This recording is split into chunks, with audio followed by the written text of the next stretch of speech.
Alright, we have officially begun the stream, and yeah, we're here and everything, starting a little bit early because the thing is, I didn't do all that long last time and everything. At least that's what it feels like, you know, compared to like the other streams that's been closer to 5 hours to 6 hours. Like yesterday I did like a little bit over 4 hours, and I don't even know what's the math, like 625 all the way to 664. That's like 39, and shockingly, I mean, it's our least score, but it would have went more had I you know, like did another hour or something like that, unless the encounters were that bad.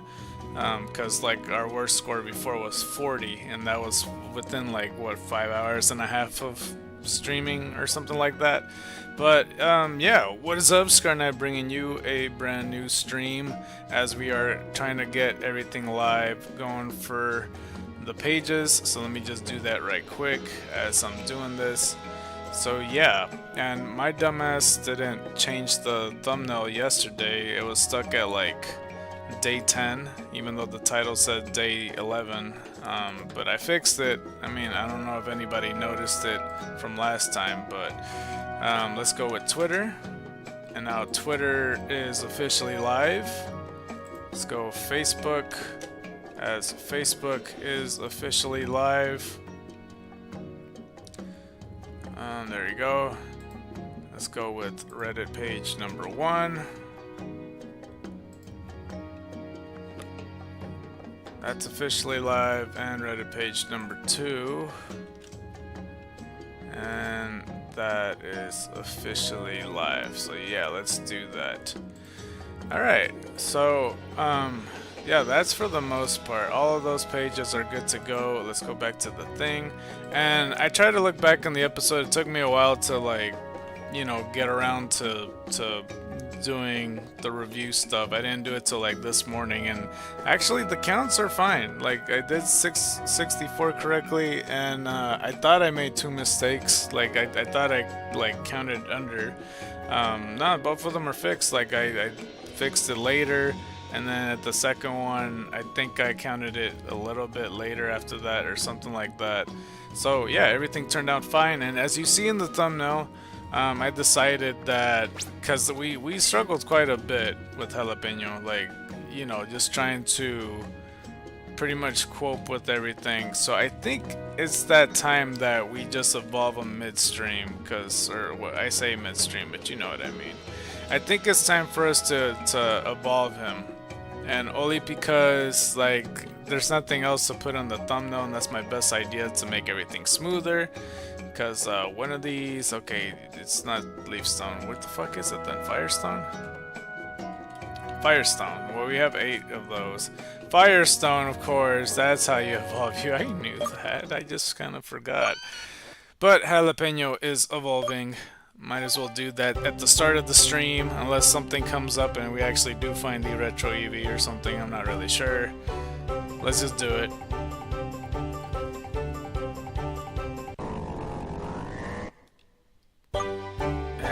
Got Scoville. Now let's cross our fingers and hope that he still has Flame Body, you know what I mean? If he doesn't, I'm gonna be very highly confused, boy. So hopefully he does have that. So let's see what we got here. He does still have Flame Body. Whoa, the special defense is wild. I'm looking at the green number. What the hell? A perfect 31 IVs on attack, of all things, too. That's insane. Oh, and this is how many moves we have left. We got 10 Flame Bursts and 3 Seed Bombs, so we're gonna visit the Pokemon Center rather soon. And yeah, like I said, I felt a little bit bad about yesterday, just like ending it early. I was legit so damn tired. Like, I felt it. I'm all like, this is not gonna be right. I need to plan this out. I need at least a nap before I do the rest of the day, because yeah, it's gonna be pretty rough if I don't. So I just had to, I feel.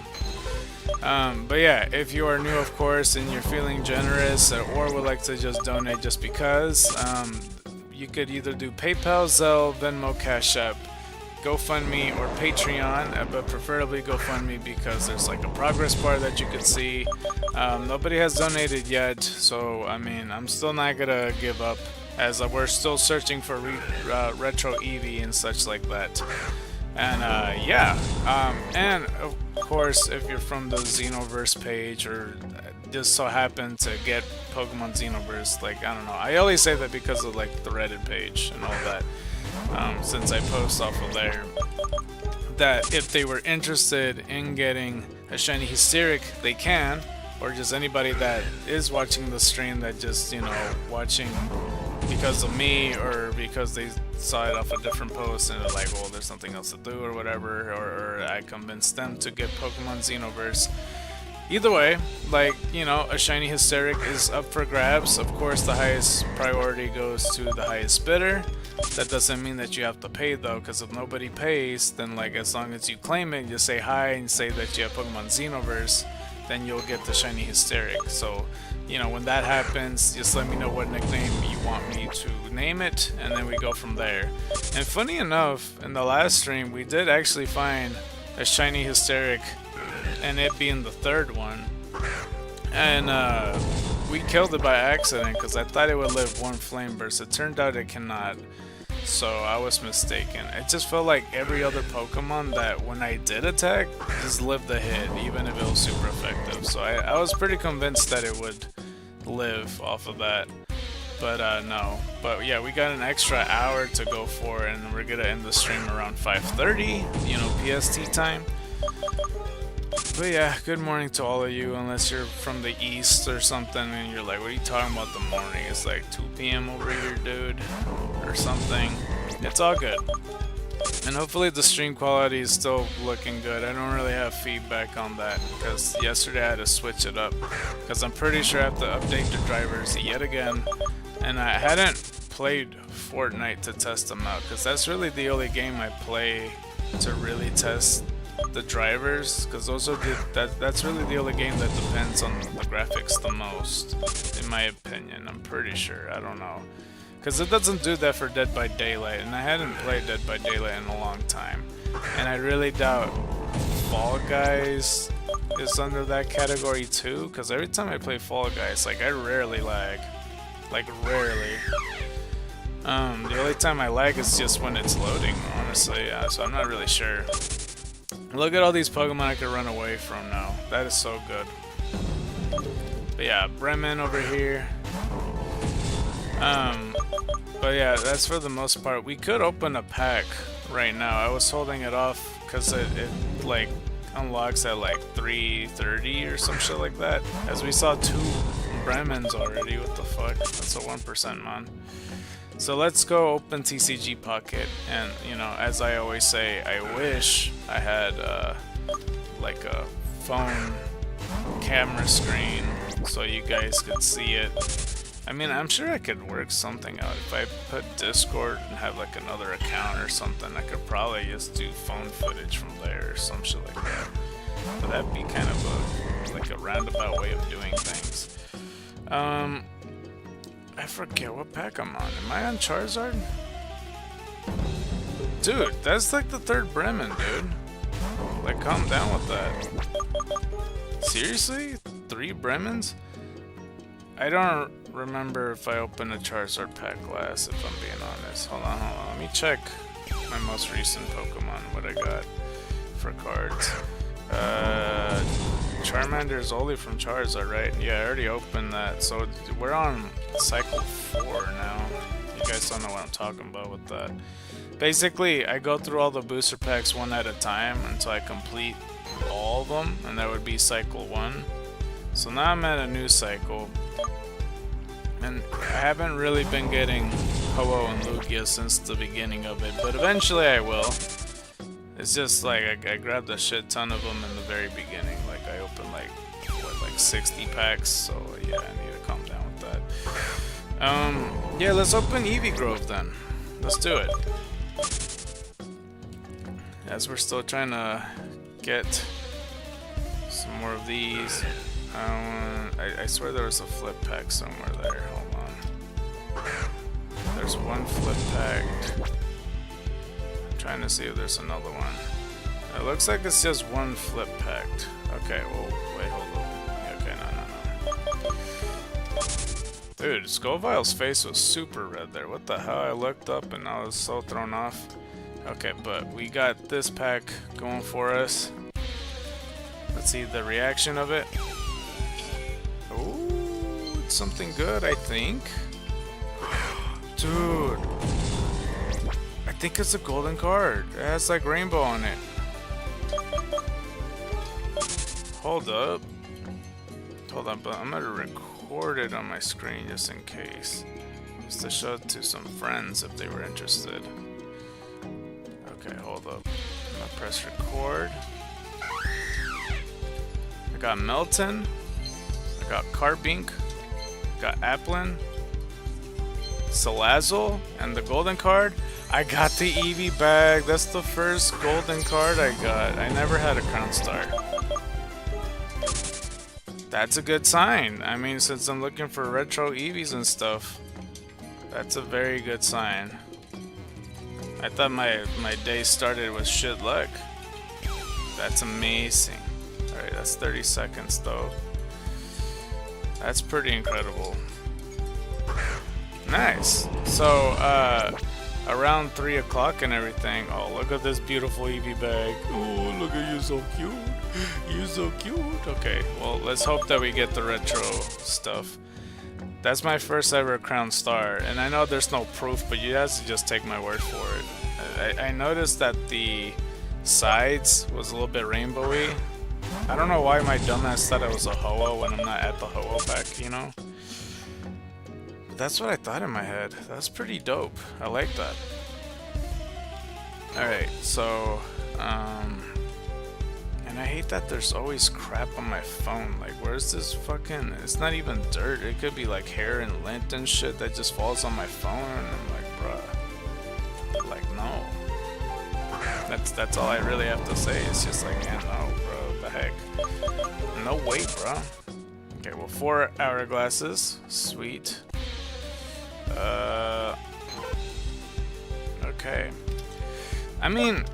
Should I see it as a good thing or a bad thing that I'm seeing 3 Bremens? Because that's 3 1% mons, and that is considered good luck. But it's like not the mon I want. You know what I mean? So who knows? Like, I might see some good shit, I might not. Like, let's see if we find the retro Eevee today, because that's really what I'm hoping for.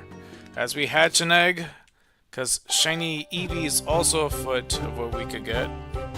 For shiny Ditto and Drachia. Trying to get some eggs going. I think we're at 40 now. I don't know how to spell cuarenta. Quaren? Is it cuarenta? Is it like that, or is it... I don't know, I'll put that. That's 40 in Spanish as far as I'm aware.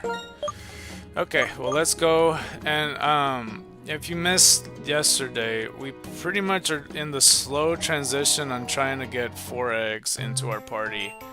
And like, you know, we're doing that. We're not doing the best job, and it's not really anybody's fault. But let's take a look at them. And Flame Body's got to boost that as well. It's a neutral nature runaway ability. Likes to relax. Okay. It is that though, right? Oops, I didn't mean to jump the box. Yeah, because that's 39. Okay. We'll slowly get more and more eggs. We just need to like get the good old breaks and stuff. But we're almost out of moves anyway, and we still have yet to see our first Eevee in the wild. Like, you know, like I said, in the wild, not really so much hatched. So there's a difference there. There's a huge difference there. Okay, well, let's go get on our hoverboard. I mean, you would think that Eevees, you know, would be, you know, swarming at the chance to see, like, the hoverboard and stuff. Maybe that's the problem, you know? Maybe I'm scaring them away with the hoverboard. But we got Scovile right here. I'm sure that I would do better in the weekend if I was streaming rather than the weekdays, because especially since school started, like, there's not gonna be like I don't know, like, I mean, and as far as I know, well, we finally got our first Eevee. I don't know if, I really don't know if, I'm not sure how much is in my audience. I assume that they're, like, you know, in their 20s or 30s or something like that. I don't know too many kids that are watching my stuff, but we're at 665. Be careful with that right there. Okay, well, I'm starting to realize that that like at the beginning of the stream is always just gonna say the timer of what I have or whatever, rather than like, you know, like if there was a person watching it from the start. But let's just continue onward. From where we left last time, because yesterday we were starting with the teams, and we did Team Rocket and Team Magma. Or not Team Magma, Team Aqua. We're doing Team Magma today, though. As we see another Eevee right here. Our second one. And this is not good. This is the Devil Eevee. My goodness. Oh my goodness. I beseech you, I revoke you. Satan. Get this satanic. I need Eevee right now, dude.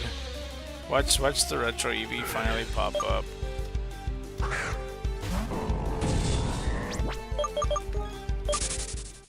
Get out of here, Satan. Get out of here. And it's 11:11 and all that stuff. We need to get rid of this number, man. It's gonna curse my whole stream. Please. Okay, well, while that's happening, I'm gonna type Team Magma.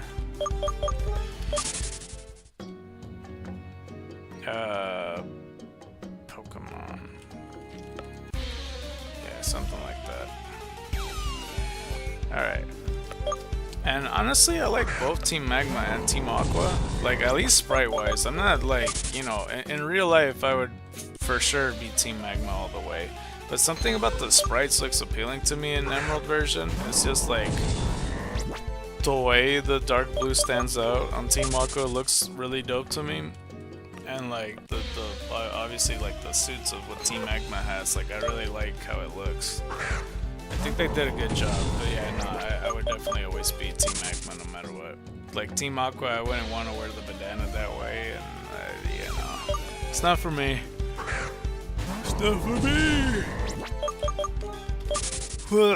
Okay, well, Team Magma, or like the Magma Dan, which is literally Magma Gang, is one of the two villainous teams with their organization based in the Hoenn region. Alongside the rivals, Team Aqua and Generation 3, Team Magma's ultimate goal is to expand the amount of landmass in the world, while in Generation 6, their goal is to create a world for human progress by awakening Groudon to expand the landmass, giving humanity more space on which to rebuild and develop civilization. Alright, so in the core series games, as soon as it lets me, Team Magma appears only in the Hoenn-based games Pokemon Ruby and Sapphire and Emerald, as well as the remakes Pokemon Omega Ruby and Alpha Sapphire, where they scheme to bring Groudon out of its slumber. Generally, Team Magma grunts have weaker Pokemon with Zubat and Poochyena, and Koffing and Omega Ruby. Plentiful among them, however, they also use Pokemon of other types. Typically, they are ground type and fire type Pokemon such as Numel and Baltoy and Emerald. The team is headed by Maxie and his two immediate subordinates, Tabitha and Courtney. And I always say Tabitha because Tabitha seems a bit more feminine of a name for this male character. I don't know. It's still a bit corny to say, I'll admit. I don't really like saying Tabitha either, but I don't feel as comfortable saying Tabitha for that man. It just sounds like a name for a cat or something, and maybe I'm just saying that because of Tabby Cat or whatever. Let's see. Pokemon Omega, or Pokemon Omega, what? Pokemon Ruby, though they are first encountered early in the game, their first major plot is to use the meteorite to cause Mount Chimney to erupt and expand the land. When this is thwarted by the player, they set themselves up in Lily Cove City's Cove, planning their next moves. See, I could finally run from Ladians. I still don't understand why or how I couldn't before. But yeah, their first major plot is to use the meteorite to cause Mount Chimney to erupt and expand the land. When this is thwarted by the player, they set themselves up in Lily Cove City's Cove, planning their next moves. I already read that part. Their final action in the storyline is to steal a submarine from Slateport Harbor, which they use to travel to the seafloor cavern with the blue orb, where Groudon awaits. Having picked the wrong orb, Groudon is enraged instead of controlled and starts to scorch Hoenn at the Cave of Origin to the top of the city, where it is controlled with the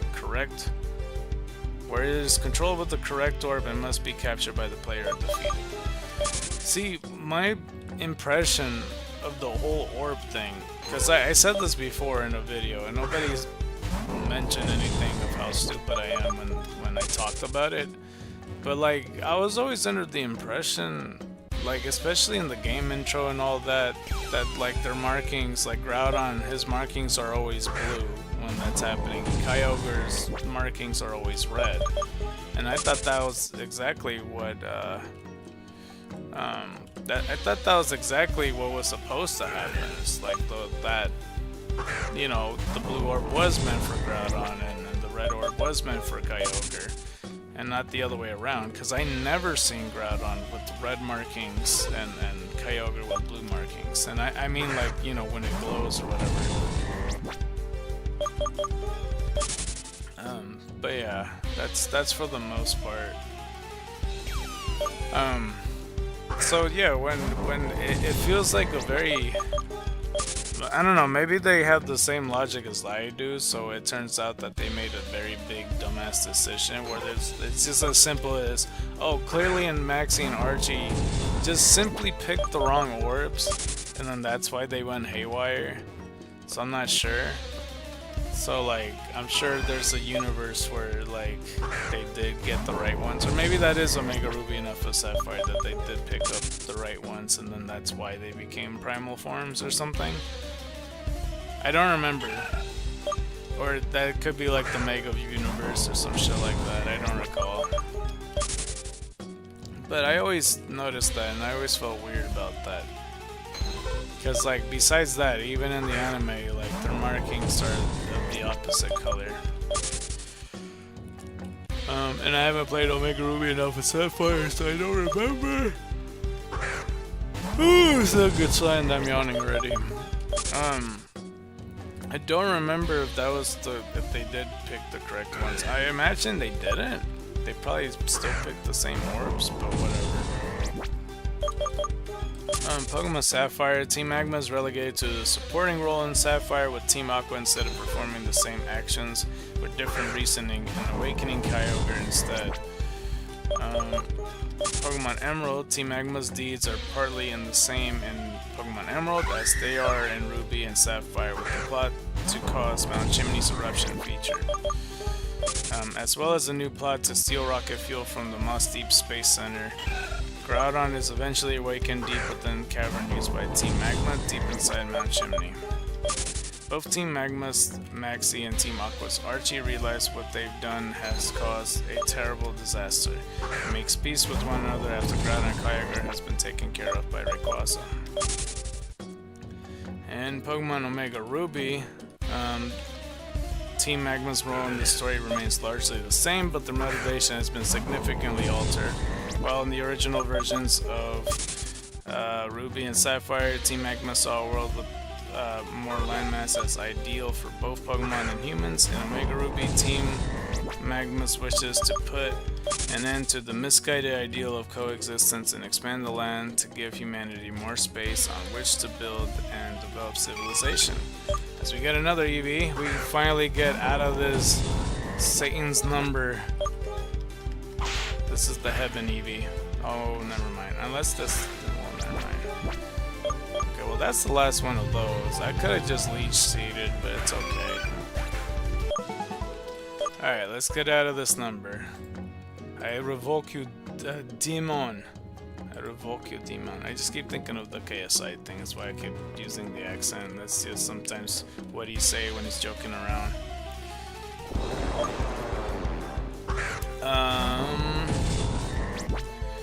Where the fuck was I? I hate when this happens. Like, I look up on the screen while I'm doing stuff and I forgot the other thing. Where was I? Put an end of the misguided ideal of coexistence and expand the land to give humanity more space on which to build and develop civilization. This puts them in direct opposition to Team Aqua, who in the version of the story believe that the sea must be expanded to wipe out human civilization so that the Pokemon may live without interference.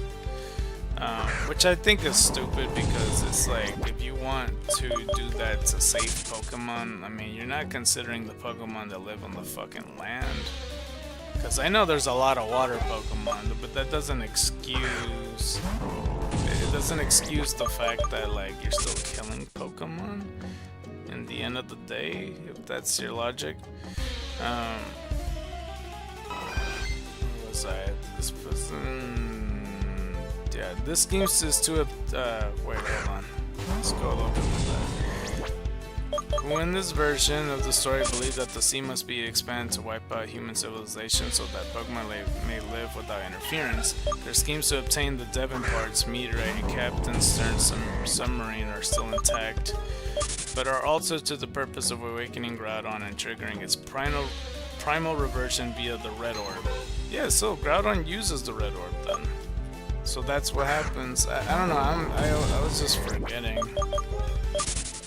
It's just like that little plot. Like, I have seen playthroughs of people play Omega Ruby and Alpha Sapphire, but that's just like the little bit that I didn't remember. So there's that. Flame Burst though. Let's do one more. And that is 668. Oops, I didn't mean to put that away. Upon awakening it, however, the legendary Pokemon's Desolate Land ability, oh, another Eevee, nearly parches the entirety of Hoenn until the player successfully captures or defeats Primal Groudon. And I read the opposite part, and I don't know why I don't remember it saying about the Blue Orb on Kyogre. I mean, unless I was just like spacing out or tired as fuck. But we got 669. Giggity.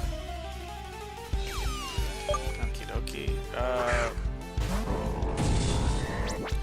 The ensuing flow of energy from the Cave of Origin leads to the two leaders feeling remorseful for enforcing their will on nature at the risk of everything, resolving to start over foundations of the teams in friendship. Post-game, wait, what? Post-game, a division led by distraught Courtney seeks to revive Project Azoth for the renewal of Maxie's dream. In the wake of his recent guilt and demeanor,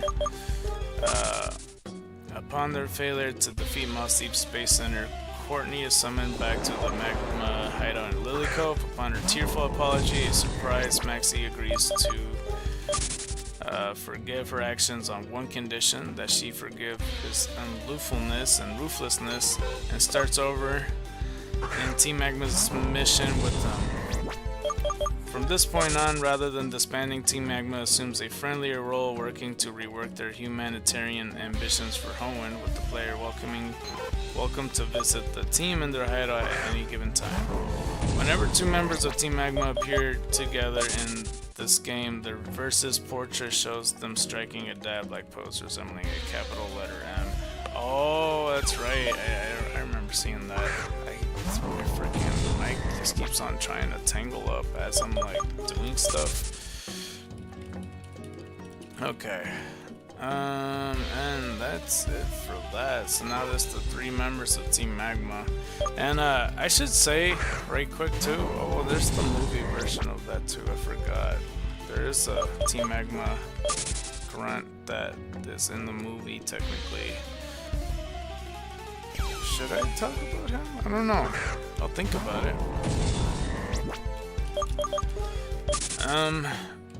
But yeah, before I go talk about like the specific grunts and admins or whatnot. Yeah, no. When I was trying to review the footage of yesterday, like I don't know if it was just a connection. Like when I try to go to the editor thing on YouTube, it was just like a blank white screen, and I was so concerned. I'm like, I could swear it was recording because I could still see a little bit on the playback, like on YouTube and everything. So I was a little bit panicky that the whole time in those 4 hours and 10 minutes that it was just a blank white screen. So I tried to see the raw footage and it seemed fine. I'm like, oh shit, like if it's bad on YouTube, I don't know how long this is gonna take for it to upload. Cause like I said, I review all that stuff like this morning, and I'm thinking to my head, I'm like, if I upload it, it's not gonna make it on time while I stream, and then like if I stream, I'll be lagging, and then like I don't know if like it'll be uploaded before my stream is finished because I don't want it to be out of order. It was just a mess what I was thinking of, but luckily it didn't turn out that way, so that's good. But yeah, I was a bit concerned, and then once I visited the editor again, it was just fine, and I think it was just acting very weird at that moment. I like no idea why it was doing that, but it definitely spooked me thinking that the whole time I was streaming it's a blank white screen, because I did mess with the settings, and that's like the first thought I had in my head. I might as well go click on Butler then. Fuck it. Well, we'll talk about the movie. That might be something that we're gonna eventually have to talk about anyway, I imagine. There's a Team Rocket member in the movie too. You know what? Yeah, no, that's a good idea for later. You know what? I'll talk about Butler some other time. Because there is other Team Rocket members and such. And that's not like an in-game thing either. Because like I said, I didn't do Butch or Cassidy or anything like that. So, yeah. If we get caught up with all the teams and we're still streaming, that's probably going to be the next category to talk about. It's just movies and movie characters. And I haven't watched all the Pokemon movies like after like the 15th one or some shit. So after that I get a little bit hazy. Like could watch it if I wanted to, I just hadn't. I didn't have the opportunity. Let's start with Courtney then. And I remember Courtney being different. I don't know, I just remember her being super robotic. And I mean that quite literally, where it almost seemed like she's exactly like a cyborg for no reason. Alright, so Courtney, Japanese name Kagari, is one of the admins of Team Magma. It's not popping up. What the fuck?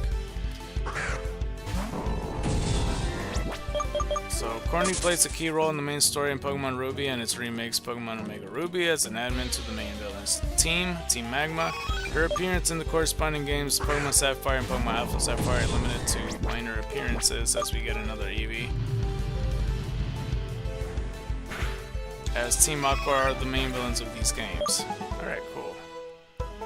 670. Let's see here. How many of these did I get? 4 more Flame Burst. Gotcha. In Pokemon Ruby, Courtney is the first encounter at the Weather Institute, attempting to steal the weather Pokemon, as she later boards the submarine, descending towards the seafloor cavern in order to awaken Groudon. She is battled by the player before Magma leader Maxie. In Pokemon Sapphire, Aqua admin Shelly fulfills the same role. Due to the nature of Pokemon Emerald combining the stories of Pokemon Ruby and Pokemon Sapphire, Courtney isn't battled at all, as her role in Ruby is taken by Shelly. She only makes a brief non-talking cameo appearance alongside Maxie and Tabitha at the seafloor cavern after Archie awakens Kyogre. In Pokemon Omega Ruby, Courtney sends a recon team including Zinnia to investigate and steal the Devon parts for Team Magma.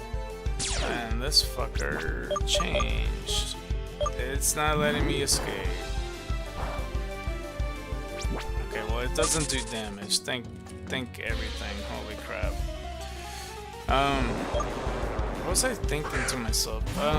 Yeah, no, I remember not facing Courtney all that much. I didn't know too much about her. Similar to Matt, like Matt and Courtney feels like the very, very minor characters that are easily forgettable. Like I'm talking about easily forgettable. And yeah, I don't remember her in Emerald version, so it's kind of a trip to see that. And I feel like honestly in Emerald version they should have evened it out a little bit more, because it feels like it's more Team Aqua than there is Team Magma. Like I think they just need a tiny bit more Team Magma to really have it 50-50%, because it really feels like 65 35 or maybe like a 60-40%, but it's majority Team Aqua. Where was I? But yeah, she sends Zinnia to investigate and steal the diamond parts for Team Magma. Upon failing, the recon team warns her about the player. She eventually discovers the location of the red orb and informs Maxi, causing him to cancel the operation at Mount Chimney. Courtney's next scene at Southern Island, trying to steal Latios and the Latios site for Team Magma, but is stopped by the player and Steven Stone. Summoned by Latios to help, she later accompanies Maxi to Mount Pyre, where they retrieve the red orb. When the player arrives and tries to stop them, Maxi has Courtney battle them while the departs to steal the submarine Explorer 1 at Lakeport City. Sorry, I was trying to finish that sentence. So we get another Eevee right here. Come on, get Retro Eevee out here. And somebody posed an interesting question to me, because I know that there, as we get 671, I know that there's vintage decks, but I also know that that's after game, and that's after you get all like the Pokemon or seeing all the Pokemon in the regional decks or whatever. And it hit me where I'm all like, I really hope that the vintage decks isn't required to do all this stuff, because that would be very sucky, because I'm not at that point in the game, and I don't know. I really hope that you can get retro mons. I know that you can regardless, but I'm talking about the 500 kill thing, because if it doesn't work like that and you have to have the vintage decks, that's gonna ruin some shit for me, because that would make me feel like I wasted all that time for like legit no reason. So, but at least I got some extra shinies. When the player invades the Team Magma hideout, Courtney once again battles them in order to buy time for Maxi to leave for Seafloor Cavern. Unobstructed, she later watches on as the harsh light dispels upon Groudon's defeat or capture. In the Delta episode, Courtney plots to fulfill Maxi's crushed dream and takes matters into her own hands. She is encountered in Petalburg City, harassing Wally in the search for her own keystone. Wally insists that he does not have his keystone anymore, as it was recently stolen by Zinnia. She then battles the player in an attempt to steal their keystone, and after the battle leaves for Meteor Falls. I don't know why that's such an awkward sentence. There's like no comments there. It is there whereupon she obtains her own keystone and with it launches an attack of Moss Deep Space Center. So we get another one. I think I got 2 flame bursts left. Oh, perfect. Okay, and then we use our last one. And we could go check for another egg while we do this. So that's nice. 1248. Like everything's perfect right now. Now we could do all this. Okay, let's go up here. Let's see if there's another egg available. That would be pretty good, as we get like a fucking 1-800 call. Nope, nothing from that. Everything looks a lot brighter right now. That's pretty crazy to me. Like the daytime, like when I was visiting this place. I don't know if I'm imagining things, but oh well, we could just go to the Pokemon Center. Yeah, Drakia and Blue Gem kind of hate each other. What am I doing here? Okay, I guess it's just a habit, I guess. Coming from that place and then looking into the PC. We just had to go to the Pokemon Center. But we could do a promotional break from the hot chili pepper repper. I don't know what the fuck to call it. But let's just go ahead and visit, shall we? Okay, let's go make a QR code for Facebook right quick, because this is gonna be a short promotional break, just so I could keep this up. And I didn't really do too much yesterday. I only did like one other one, and that was towards the end of the stream when there was like 10 minutes left, even though I didn't know that. Okay. So let's go get the QR generator. Let's put that. Let's put color. Let's make it red. Let's download it. And let's go to Facebook, which on Facebook there was a person that messaged me, of course with all the scammers and such, going like, oh, it's urgent, send me your email address and then I'll send it to you there. I'm like, I just kind of ignored it. Oh shit, no, I don't want to create another post. Hold on. It just doesn't make sense to me. It's so like, you know, dude, like, I go to the email address and everything, and then you're just gonna end up scamming me anyway. It's like, you might as well just say it off of here, regardless, even though I'm gonna ignore you anyway. You see what I'm trying to say? Like, regardless, you're gonna get ignored. Okay, well, QR code ready. Just waiting for this shit to load, I guess. How come it didn't? There we go. Okay, let's get the QR code. There, clean. Let's get it green yet again.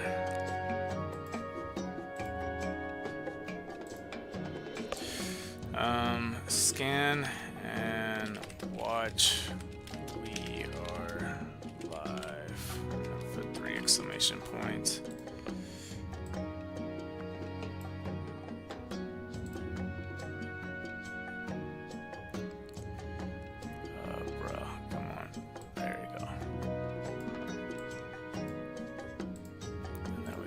Another one, clean and green.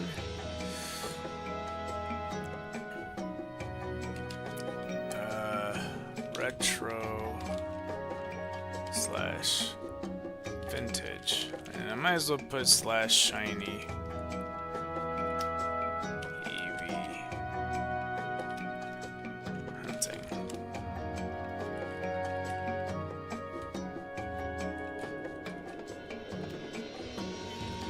Something like that. Alright, hopefully.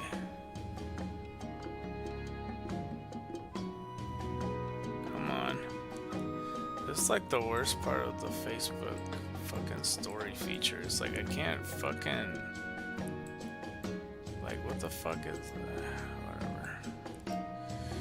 Okay, let me make another one. Just put clean, green, and then we'll put Pokemon Xenoverse. Because I didn't put that, I don't feel like editing it.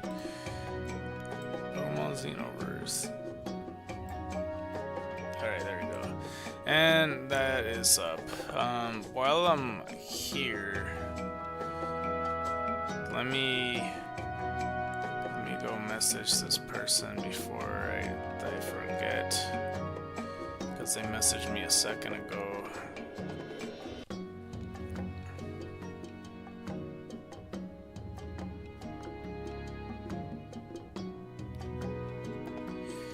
Okay, well that's all I got to say really.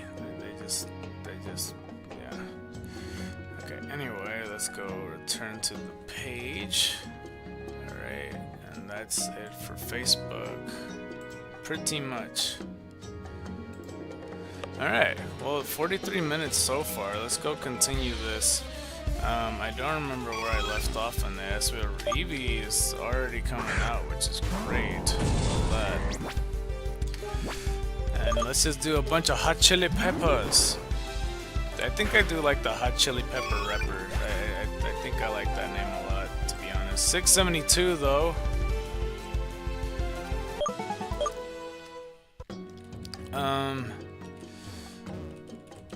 Okay, let me try to find that spot though. Where did I leave off at? I think I was in the Delta episode. So let me just start from here. In the Delta episode, Courtney plots to fulfill Maxie's crush dream and takes... Did I just kill him? I think I just killed Chansey, or did I run? No, I didn't kill her. I don't think I did, right? I hope not. In the Delta episode, Courtney plots to fulfill Maxie's crush dream and takes matters into her own hands. She's encountered with Petalburg City harassing Wally in the search for her own keystone. Wally insists that he does not have his keystone anymore, as it was recently stolen by Zinnia. She then battles the player in an attempt to steal their keystone, and after the battle leaves for Meteor Falls. It is there whereupon she obtains her own keystone and with it launches an attack with the Moss Deep Space Center. She and Team Magma Grunt battle in a multi-battle with Steven Stone and the player, during which she shows her ability to Mega Evolve her Camerupt. After being stopped, Zinnia appears and Zinnia's Whisper steals Courtney's keystone. Alright. I mean, I read most of that. Like, I remember the whereupon word there, but I didn't read the rest, I guess.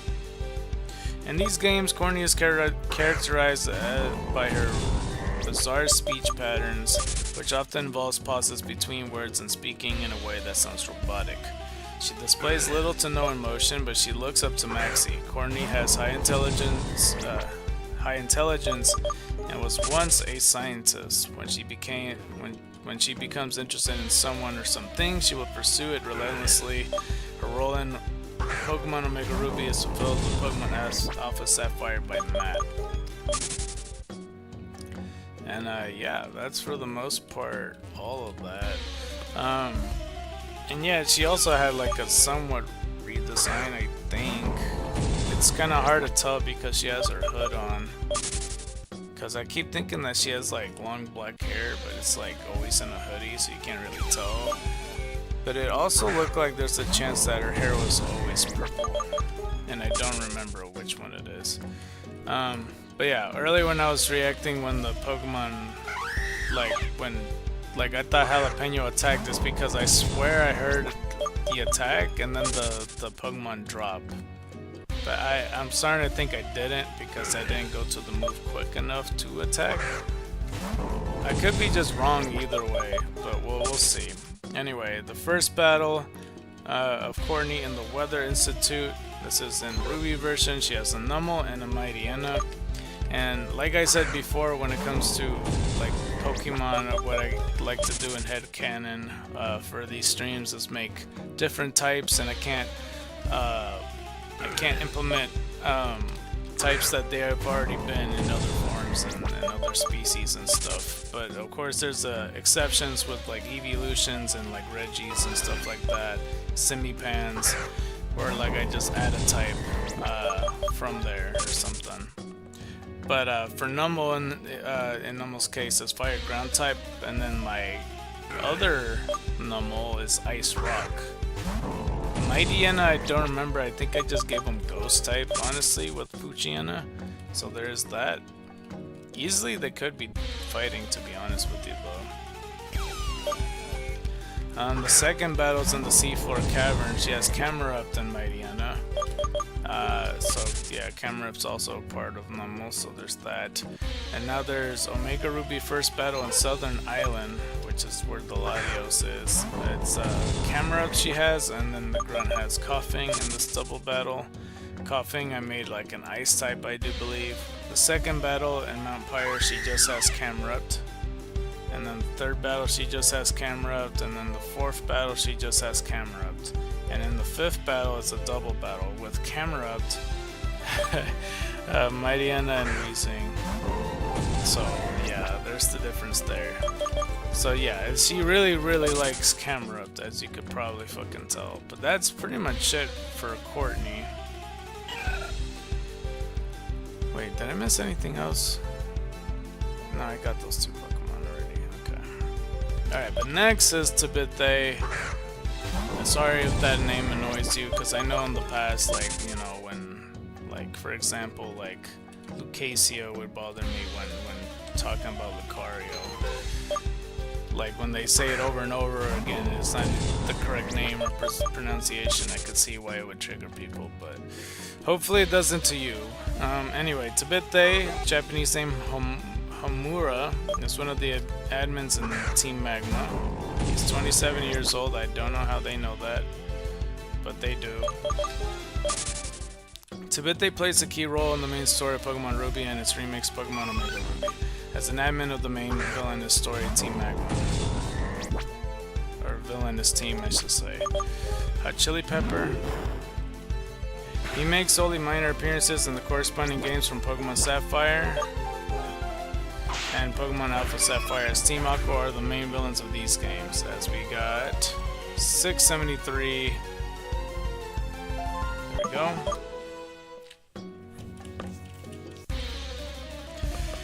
In Pokemon Ruby, Tabete steals the meteorite from Professor Cosmo at Meteor Falls and brings it to Maxie and Mount Chimney. At Mount Chimney, the player has to battle him before battling Maxie and stops his attempt to make the volcano erupt. Tabete's next encounter at Slateport City, assisting Maxie in stealing the Submarine Explorer 1 in order to descend to Seaform Cavern. He is later encountered again at the Magma Hideout outside Lily Cove City, battling the player to buy time for the submarine to escape. Wait, I thought... what? Wait, I thought...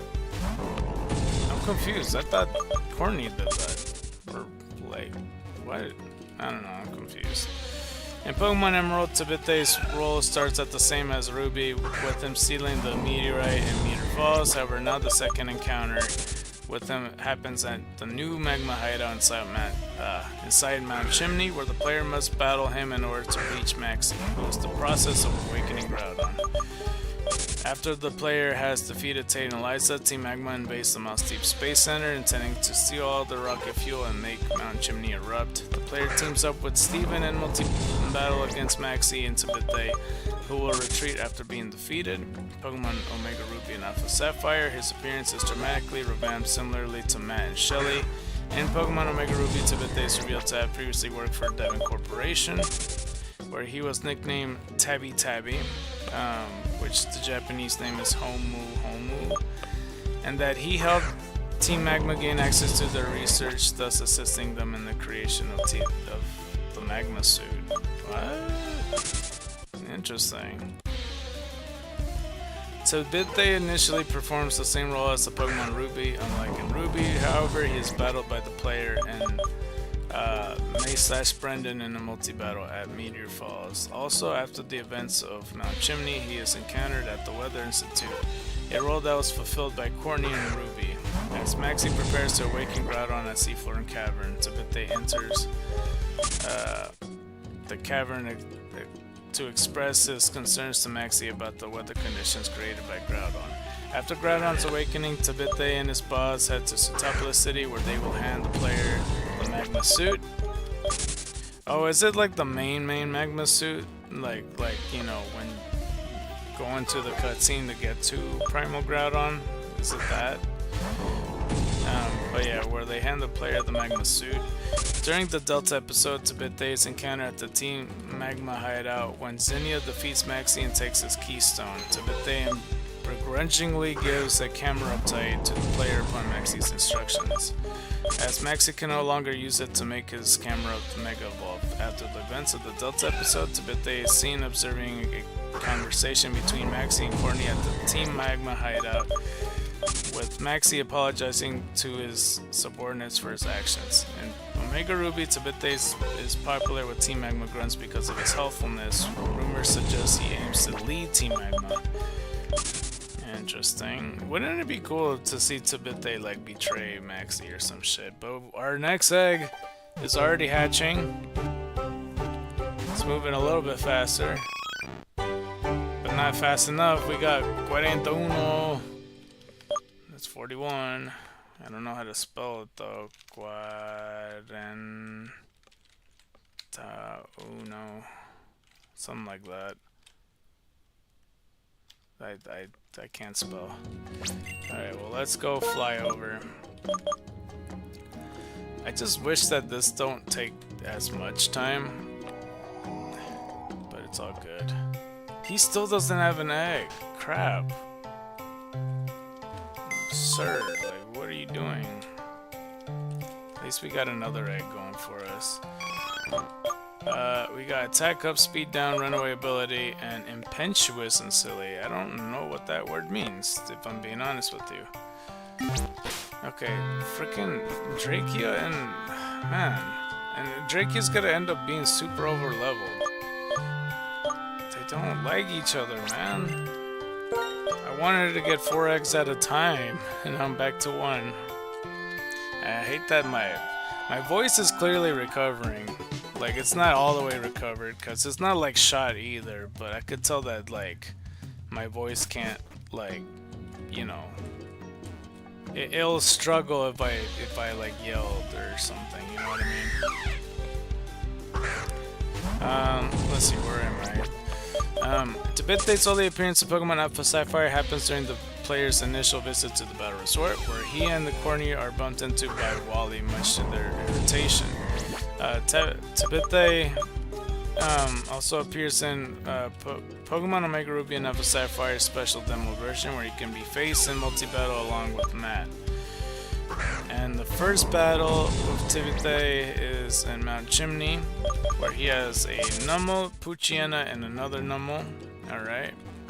Second battle, he has Numel, Mightyena, and Camerupt. First battle on Pokemon Emerald, he has 4 Pokemon, Numel, Poochyena, another Numel, and Zubat. Second battle is Numel, Mightyena, Zubat, and Camerupt. And third battle, Tibet battles alongside Maxie during the attacks on Mostape Space Center, which is 6 Pokemon. Mightyena, Crobat, Camerupt, another Camerupt, Mightyena, and Golbat. I do remember the double Camerupt.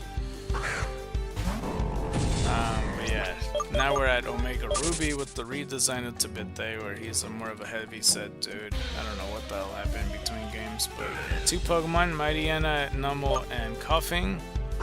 Second battle, only 2 Pokemon, Coughing and Numel. Third battle, Camerupt.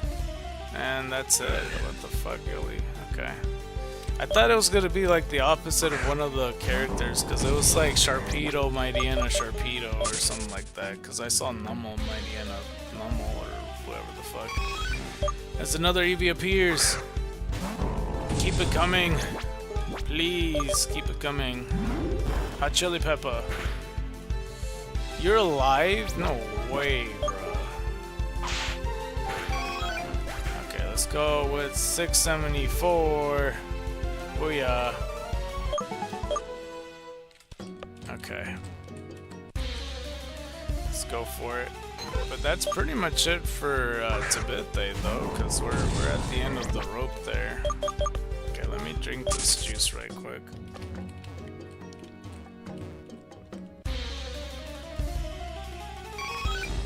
Wow, we're getting a lot of Eevees today. Already, too. Hasn't been 1 hour yet, and we're over 10 already.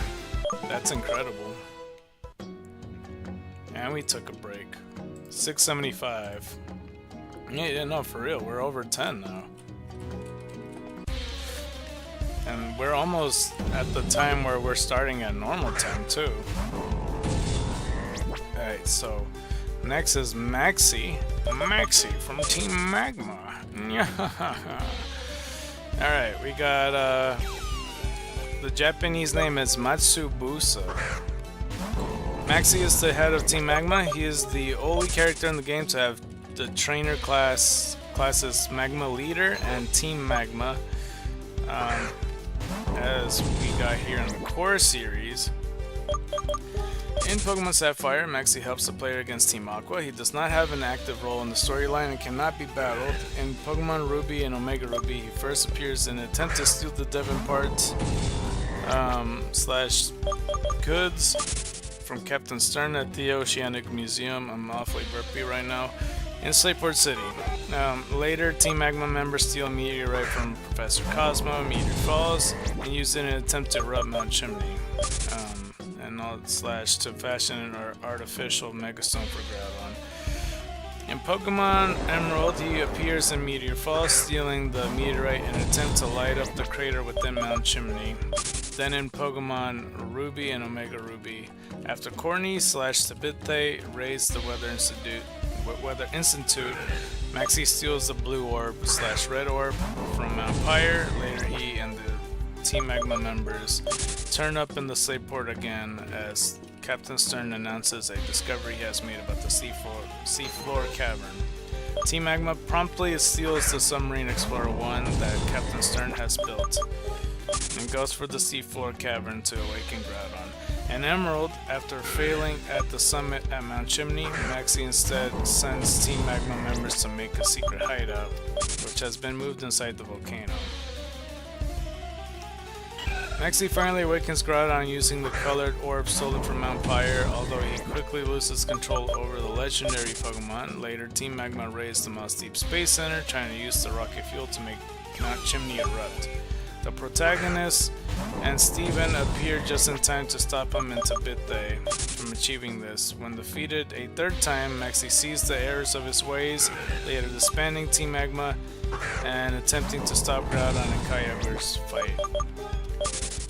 In Ruby and Emerald, after Groudon is calmed, he returns the blue orb to Mount Chimney, disbands Team Magma, and is never seen again. In Omega Ruby, the energy amassed the cave's jewel emit a green beam skyward after Primal Groudon is defeated, which casts an emerald spectrum of falling lights across the region. Maxie, profoundly affected by the experience, is at first hesitant to accept Archie's offer to start over. So we get another one right here. Let's go with hot chili pepper. There we go.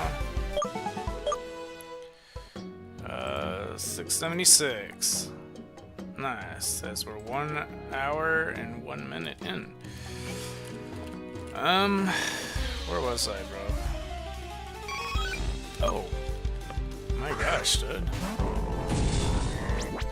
Is it really like 11 o'clock? It's like the prime time for Eevees? What have I been doing this whole time? I don't think I'm gonna do this again tomorrow though, where I'm getting up at 11. But it's a good fucking time apparently. We'll see.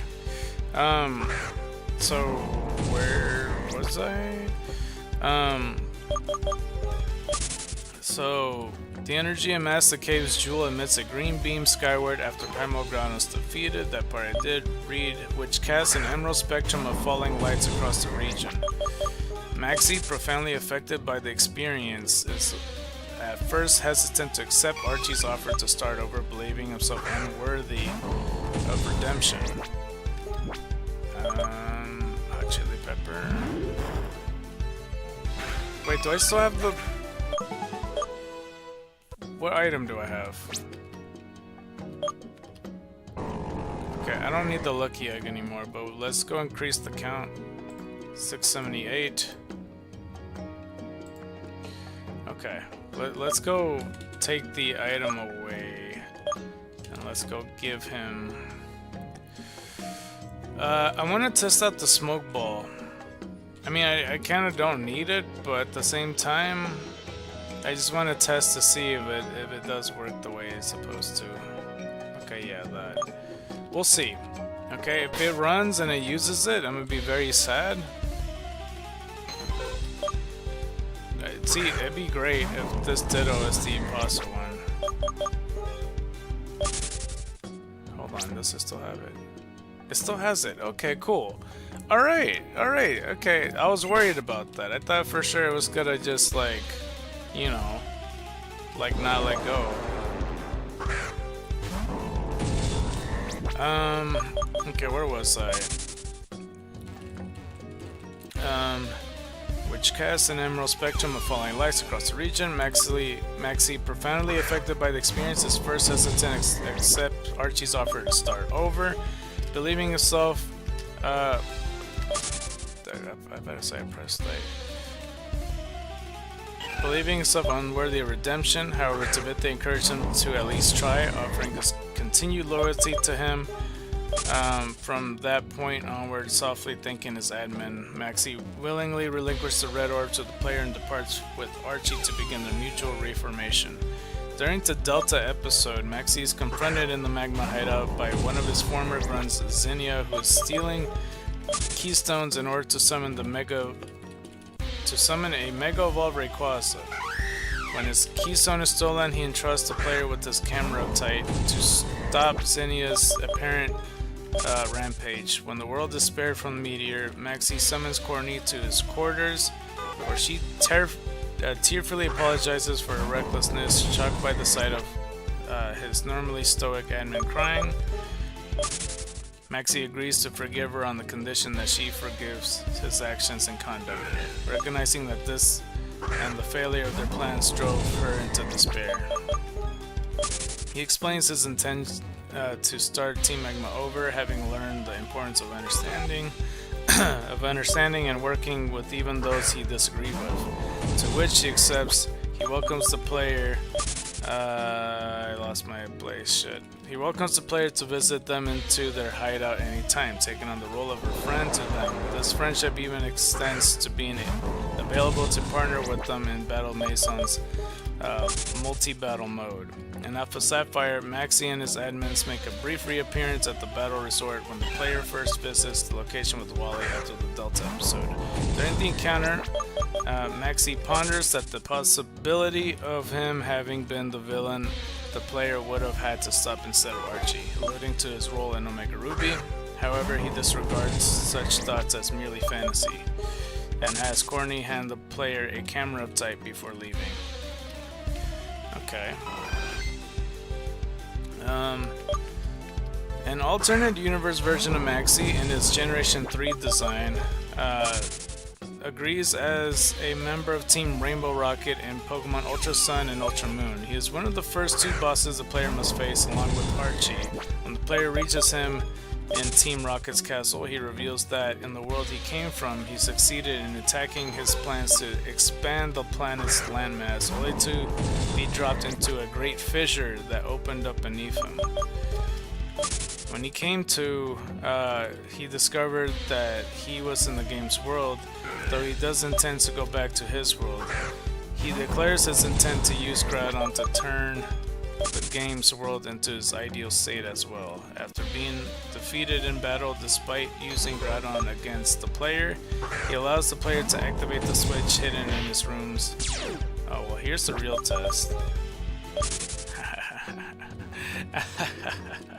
I can run from those now without a problem. And look at that, it's a Eevee. It's so good. Hot chili pepper. Oof. Now bring retro Eevee, alright. Please. I beg thee. 679. Pretty good. Okay, where was I?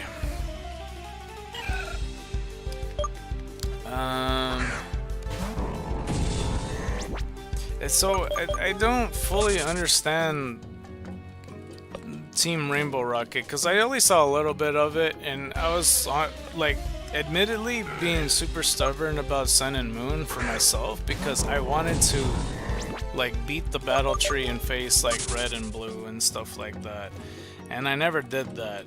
And so like in Ultra Sun and Ultra Moon, I was being annoying to myself where I'm all like, I want to beat that and then do the Team Rainbow Rocket stuff, so I never actually end up finishing it. So I don't know about these small details. So like Archie mentioned that he suffered in a flood or something like that, and he basically drowned to death, and then like Maxie fell into a fissure. But are they saying that like because of the ultra wormholes that those saved his life, and like Giovanni did something about it? That's the part I don't understand. Like I don't get that part. Only to be dropped into the great fissure that opened up beneath him. When he came to, he discovered that he was in the game's world. Yeah, cause so like he succeeded, but then they end up dying anyway. Like I don't understand that part. Or like they would have died. I think we're gonna beat the record today, people. There's a good chance I'm gonna run into the retro Eevee, bruh. 680. Yeah. Alright, cool. Let's go ahead and do that.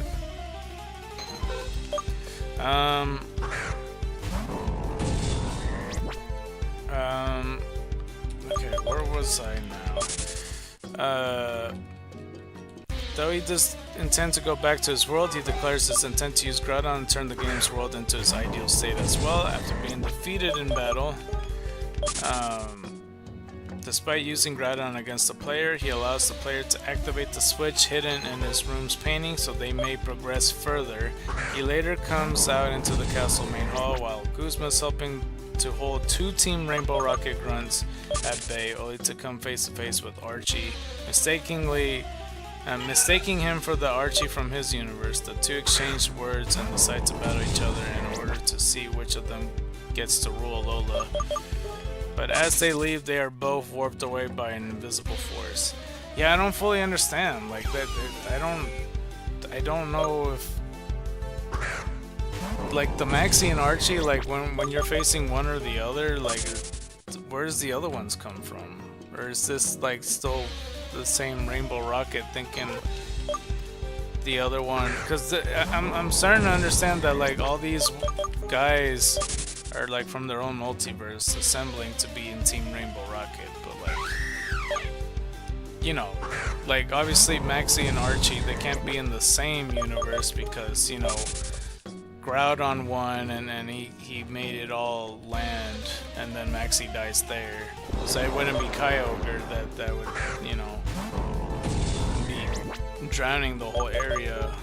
You know what I'm trying to say? Like it's 100% that Maxie won if it's just Groudon making the whole place desolate and stuff. So I'm not even sure how that world is, to be honest with you. That's like a whole multiverse of distraught, desolate land. And then for the other world, it's just all ocean now, and then like Archie just ends up dying there. But whatever his version of Maxie, he straight up failed, and he couldn't be more pissed. Probably Archie too, honestly, on the other land, but not as much as Maxie. He, like, at least Archie could live in a desolate land and make it work. You know what I mean? I don't know about the rest of the Rainbow Rockets though. But yeah, only to come to face with Archie, mistaking him for the Archie from his universe. The two exchange words and decide to battle each other in order to see which of them gets to rule Alola, but as they leave, they are both warped away by an invisible force. Okay. So our first battle, as we did that, 681. Is Mightyena, Golbat, and Camerupt. That's the Mount Chimney and Ruby version. That's insanely a lot for a first battle. Second battle is Mightyena, Crobat, and Camerupt. So there's that. Emerald version, Maxie uses 2 Super Push in the first and second battle. So in the first battle is Mightyena, Zubat, and Camerupt. And like I said, it's the first battle in Emerald version in Mount Chimney. Second battle is Mightyena, Crobat, and Camerupt. Third battle, Maxie battles alongside Tabitha during the attacks of Musty Space Center. So the 6 Pokemon are Mightyena, Crobat, Camerupt, and the Camerupt, Mightyena, Golbat. Okie dokie. That's another thing, like the Golbat, Crobat thing is right there. Omega Ruby though, 3 Pokemon, Mightyena, Golbat, Camerupt. Second battle is Mightyena, Weezing, Crobat, Camerupt. Oh, I didn't say Golbat, huh? So I said Golbat would be like a dark dragon type. Like if I made a variation. This one's the Battle Mason's multi-battle. Maxie will always use these 2 Pokemon as the player's multi-battle battle partner. 2 Pokemon are Camerupt and Crobat. Pokemon Ultra Sun and Ultra Moon. Maxie's Pokemon are kept in Master Balls. What?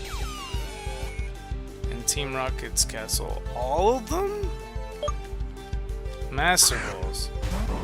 Bro, what? He has a Mightyena, Crobat, Weezing, Camerupt, and Groudon.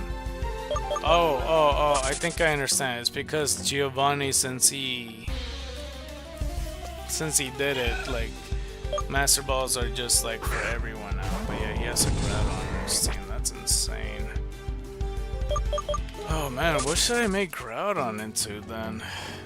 I don't remember reading Archie's having a Kyogre, did I? That's a good question.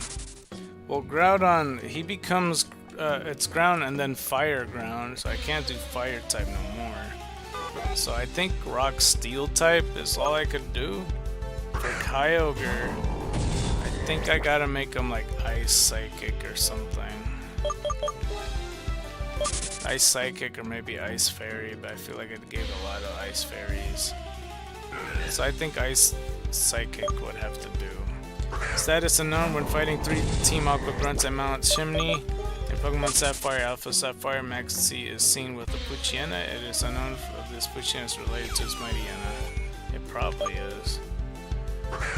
And yeah.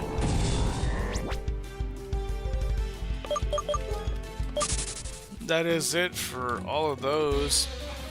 I kind of want to see Archie again, though, to be honest. I just want to see what team he had specifically. Okay, let me go with Aqua then. Let's do Aqua. Let's go back to there. I'll scroll all the way down. I just want to see his team just to be sure. And also, maybe if I could read that one word. That'd be most good. Most good. Okay, Core Series games. Let's see. So I just want to read the Team Rainbow Rocket stuff as well. In an alternative universe version of Archie, as he appears in Generation 3, appears as a member of Team Rainbow Rocket. And Ultra Sun and Ultra Moon, he is the one of the first pair of bosses that player must face along with Maxie. When the player reaches him in Team Rocket's castle, he expresses dismay that the player defeated his Team Rainbow Rocket grunts. Considering them his crew even though they are not members of Team Aqua, Archie explains that in the world he came from, he successfully completed his plans to expand the oceans, only to be swallowed by a massive tidal wave during his moment of victory. Subsequently, finding himself in the game's world. Though he intends to return to his world, he decides to use Kyogre to turn the game's world into his ideal state as well. He battles the player, and despite using Kyogre against them, loses. He then allows the player to activate the switch in his office painting so that they may advance. Later, Archie enters the main hall of the castle, while Goodsmith's over the player hold off to Rainbow Rockets. Okay, my bad.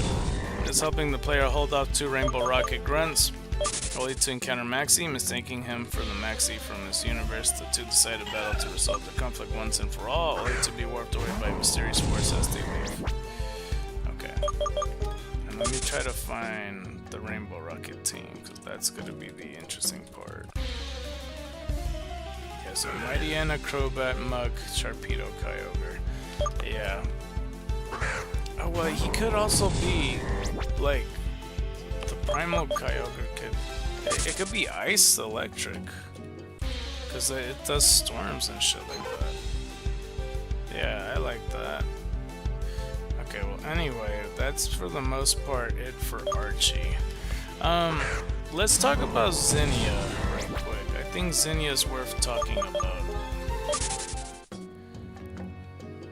And then eventually we'll talk about Galactic, and that might take some time, but we'll see. Zinnia.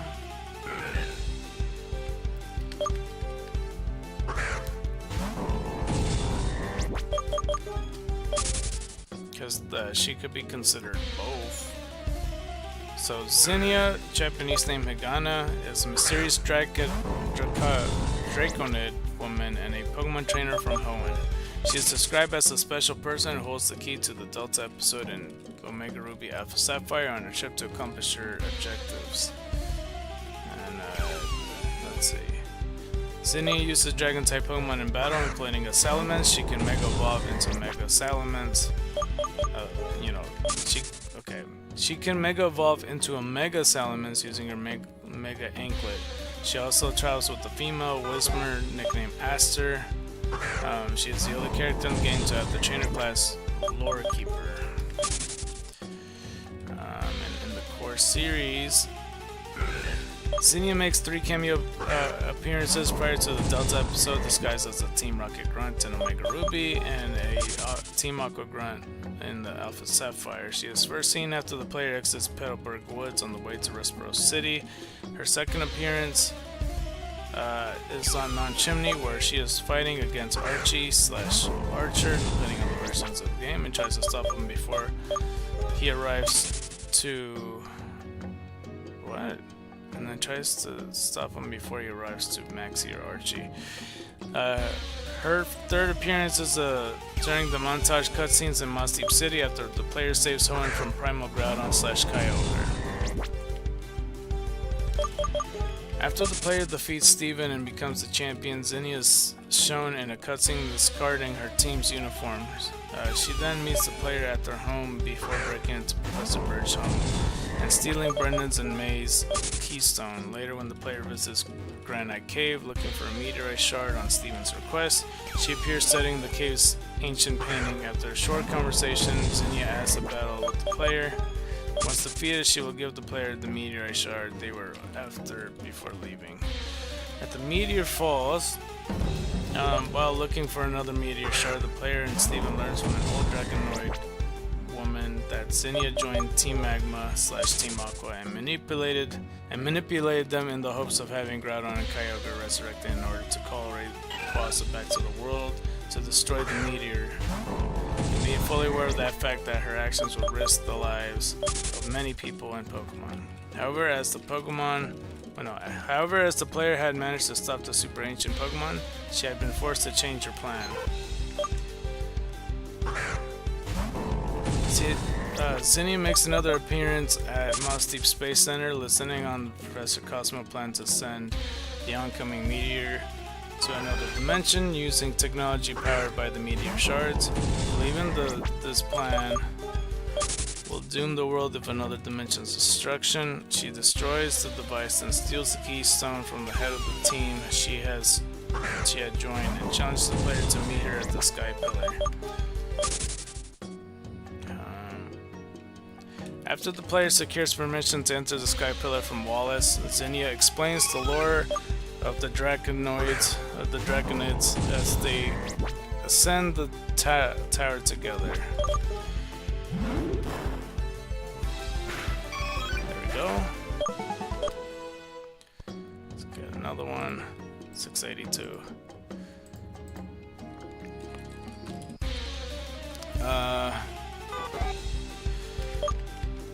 Where was I?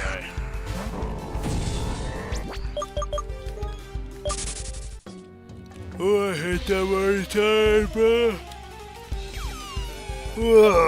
As they ascend the tower together, at the top floor, she uses the stolen keystones to summon Rayquaza to the Sky Pillar, but her plans fails when Rayquaza does not Mega Evolve despite her efforts. Just as she falls into despair, the meteorite the player has been carrying for much of the game activities is consumed by Rayquaza, granting it its missing power. Once the player has captured Rayquaza and added it to their party, Zinnia teaches it the Dragon Ascent, then challenges the player to one last battle, which the player does not need to win to progress. Once the player has gone into space with hold on, let me fucking... I feel like I missed a lot of the read here. Alright, so After the player secures permission to enter Sky Pillar from Wallace, Zinnia explains the lore of the Draconids as they ascend the tower together. At the top floor, she uses stolen keystones to summon Rayquaza to the Sky Pillar, but her plan fails when Rayquaza does not Mega Evolve despite her efforts. Just as she falls into despair, the meteorite the player has been carrying for much of the game activates and is consumed by Rayquaza, granting it its missing power. Once the player has captured Rayquaza and added to their party, Zinnia teaches it Dragon Ascent, then challenges the player to one last battle, which the player does not need to win to progress. Once the player has gone into space with Mega Rayquaza, destroyed the meteoroid and battles Deoxys, Zinnia disappears from the Sky Pillar. She leaves behind a note with Acer thanking the player for their help. Later at Meteor Falls, her grandmother tells her that she should find her own purpose in life now that she is freed from her lifelong duty. She agrees and leaves her Salamence site with the player before departing Zinnia's whereabouts after this point are unknown. And yeah, so she has Aster with that. First battle in Omega Ruby Alpha Sapphire is in Granite Cave. 3 Pokemon, Tyrantrum, Altaria, and Salamence, already straight to the fucking point. So Tyrantrum, what did I say with him?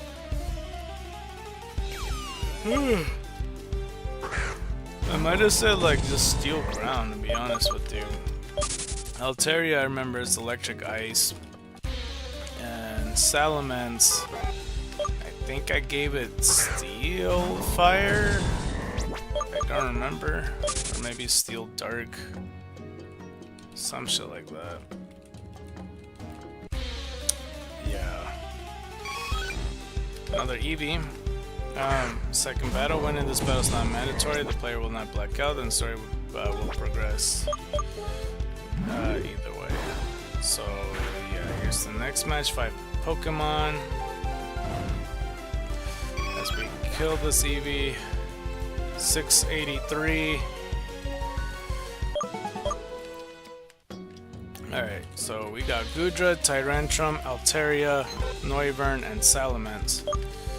As Goodra we made into like a Poison Fairy type, I'm pretty sure. Tyrantrum we already said, Altaria already said. Noivern,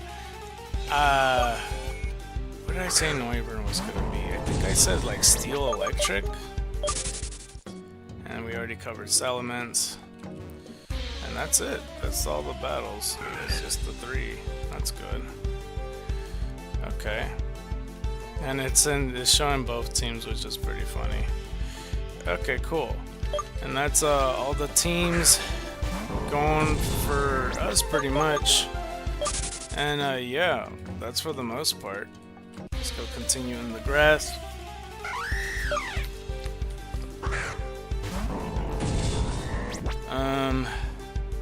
So the next one we could do is Team Galactic, but for some reason I don't know. I'm kind of I kind of want to look up right quick, like the fucking the whatchamacallit. I want to look up if it's true about the vintage decks. In Pokemon Xenoverse, to catch a vintage mon, you have to have the vintage decks.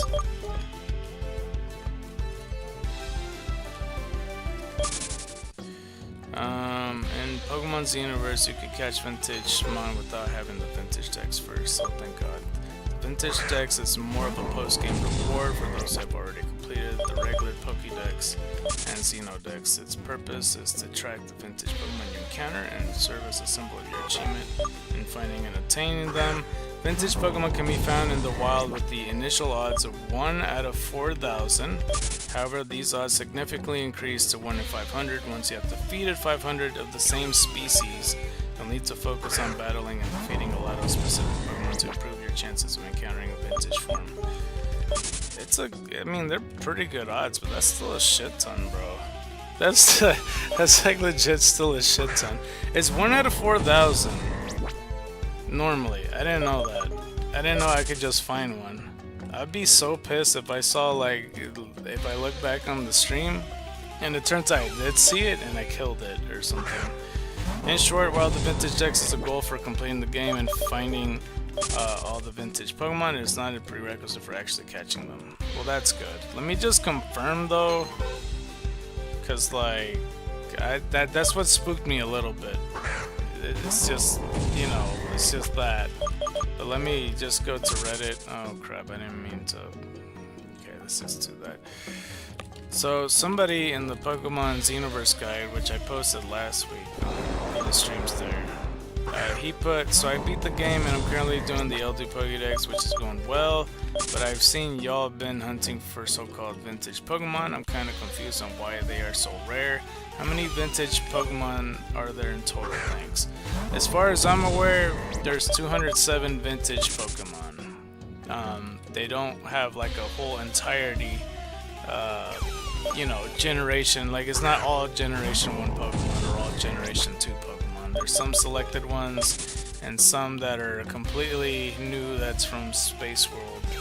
So I guess it's not technically all the way new, but yeah, there's Pokemon there as well. Let's go check this shit right here. I just want to look at the other one.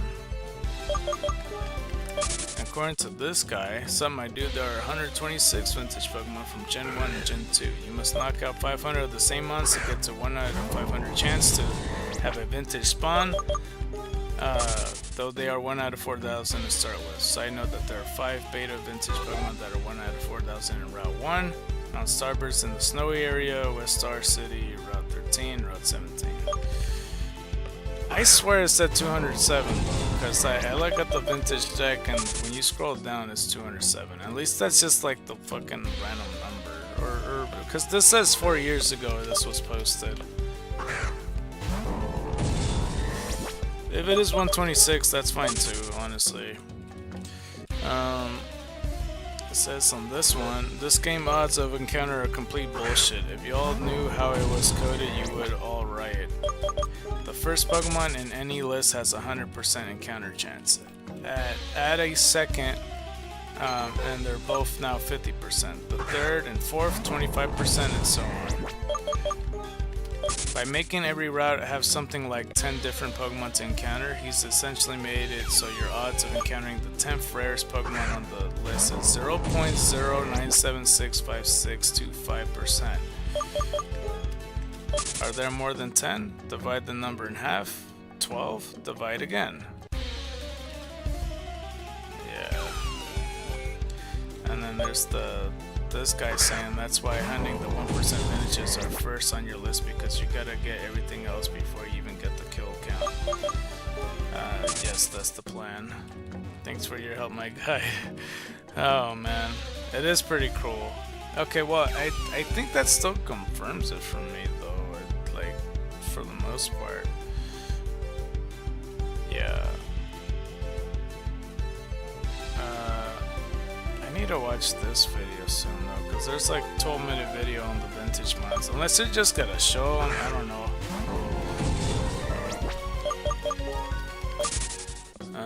Let's see here.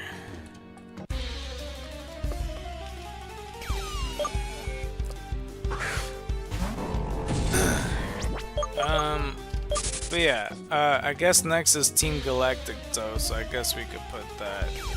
I kind of want to get another egg though, but I feel like the egg's gotta hatch before I'm ready to do all that. Well, we just have to hope. Hold on. We'll do Team Galactic in a little bit. I just kind of want to roam around a little bit more. I don't know why I feel this way, but I do. Hopefully you guys, your guys' day is alright and everything. Oh yeah, for my whole sleep schedule thing, so, I might have mentioned it yesterday, but, like, I think it was yesterday, I don't recall. Yeah, I mentioned yesterday that the night before that, I was up for like 33 hours for Saturday night to Sunday. all the way through because I was trying to sleep and I couldn't. I had my eyes closed and I just couldn't do it. And then next thing you know, my family was vacuuming and it didn't really help. So I stayed up and it didn't help that, like, you know, since my car was still messed up, I have to get a ride to go to a place I need to go to because I had a busy day. As we get another Eevee right here. I wish every 500 it reduces the count more, so at least it's something I'm looking forward to. 684 though. But yeah, I for the most part, I had to do a project pretty much. Hold on, let me actually put the keyboard down here so I could relax a little bit more. We'll get started on the Team Galactic stuff soon. Once this freaking mic, dude, I swear, and then it's all tangled and shit. It's a little bit relaxed. But yeah, I had to, I don't know, at the point that it was like 8 AM or something like that, and I figured that I could no longer sleep, I decided to check my phone, and my ride had texted me, because I texted him the day before to see if we're all clear for him to give me a ride over there. And he didn't see it till like 8 AM, I guess. I don't know if he just woke up and spazzed out. He's like, oh shit, my bad for missing the text. Yeah, I'll pick you up at 11:30. And this is a man that, like, you know, kind of goes to a place late, so it was surprising to see him like wanting to leave early. I was like, oh shit, early, okay. So it gave me an incentive. It gave me an incentive to basically be like, well, there's no way I'm gonna be asleep now. For less than 3 hours, I might as well stay awake. He didn't show up till like after 12:30, so I definitely could have slept something. But I was up for that whole time, and I'm pretty sure when I was like down, like closing my eyes and trying to sleep, that wasn't me sleeping at all. So I didn't get home until like 10:45 or something like that. And friends of mine wanted to watch like a show, and I didn't go to sleep till like around 2:30. So in total, I was up for like a good 33 hours basically. And even after I slept at like 2:30, and I had like the rest of my day till like, you know, till like noontime before I stream, I only slept for 3 hours again, and I'm like, what the fuck? Why am I sleeping 3 hours again? So it's like a really bad sleeping insomnia thing that I have at the moment. So that's why yesterday was a shorter stream, because I was way tired than I usually am, and it felt different. I'm all like, man, I'm worried for like the long term, like after I have to pick up a family member and everything, that because we usually watch like shows and stuff that I'm gonna be too tired to watch.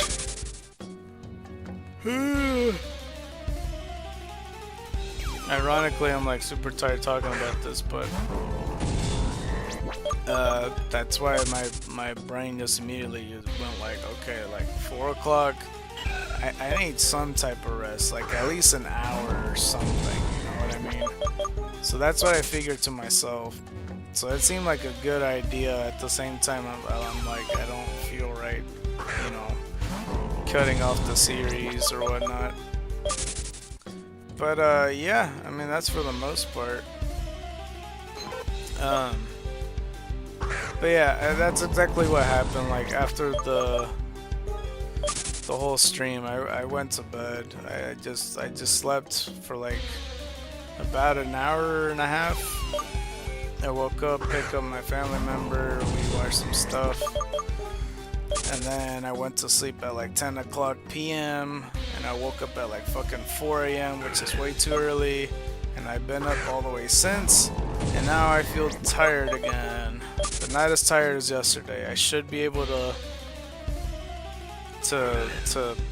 you know, I'll be able to thug it out till like, you know, a good time, I think. So I should be good for a while. For a while. We got 5 hours.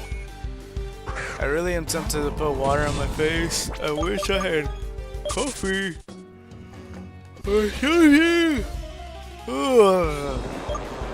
It doesn't help that I'm sitting back with the keyboard underneath and everything. It's not even on my desk. It's just on my lap now at this point. I just wanted to talk about that, how tired I was. Fuck, yeah, I don't know. I swear, like, when I did sleep at like 10 p.m. and woke up at like 4 a.m., that I might have actually woke up at 3 a.m. or 1. I don't know. I woke up a few times. It felt like my body tried to wake up, but I'm like, no, you go back to sleep. You know you're comfortable. You know you're comfortable down there. Stay asleep. So I don't know if if that was like my first healthy sleep in like the past couple days. I can't tell. I guess it wasn't if I'm still tired now, but yeah. To be fair, you know, a good 8 hours passed already since I woke up. I really wanted to, like, that's the problem with sleeping too early. You'll wake up early too, like, you know. But it's all good. It's all good. Best case scenario, I get retro Eevee sooner rather than later. I go for the update for Shiny Haunter, and then after that we can end it off, and then I could get another good nap, get my sleep schedule caught up. I should be able to fix my sleep schedule actually soonish, honestly, because today I kind of want to sleep early. Not like, you know, pertain to the stream. I mean like just in general, that I might like have time to do that. But we'll see. We'll see. And if you guys like the stream starting at 11 a.m., let me know. I've been getting more luck, that's for sure, I would say. So that's good. Just a tiny bit more luck. Like 10 EVs in hours is not bad. It's not bad at all. Okay. But what it seems like what they were saying in the Reddit post with the whole vintage mons, because it seems like they're going for every Pokemon in this game to catch and all that. And I never really been that guy.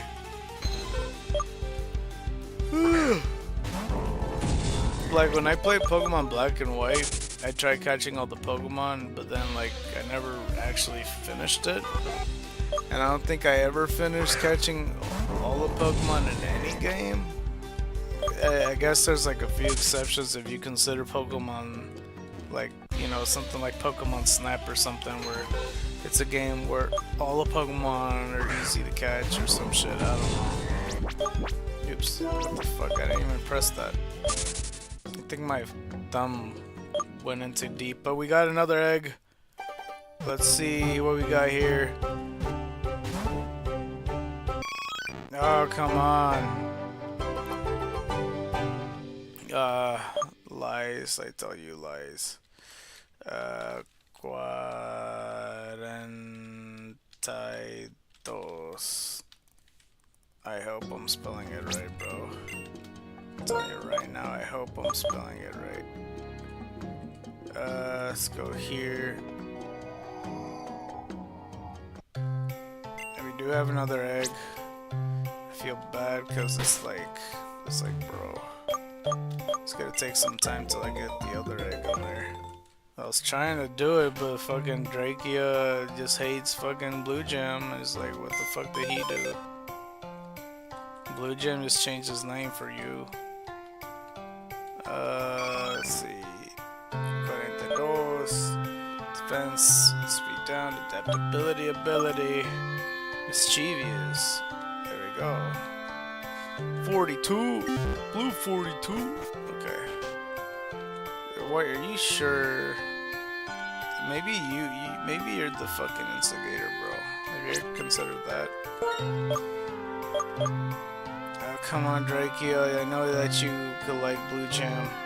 You could get a shiny in there. Wouldn't imagine, like, imagine being a Pokemon parent, right? And you get a fucking shiny Pokemon from your egg. How proud would you be?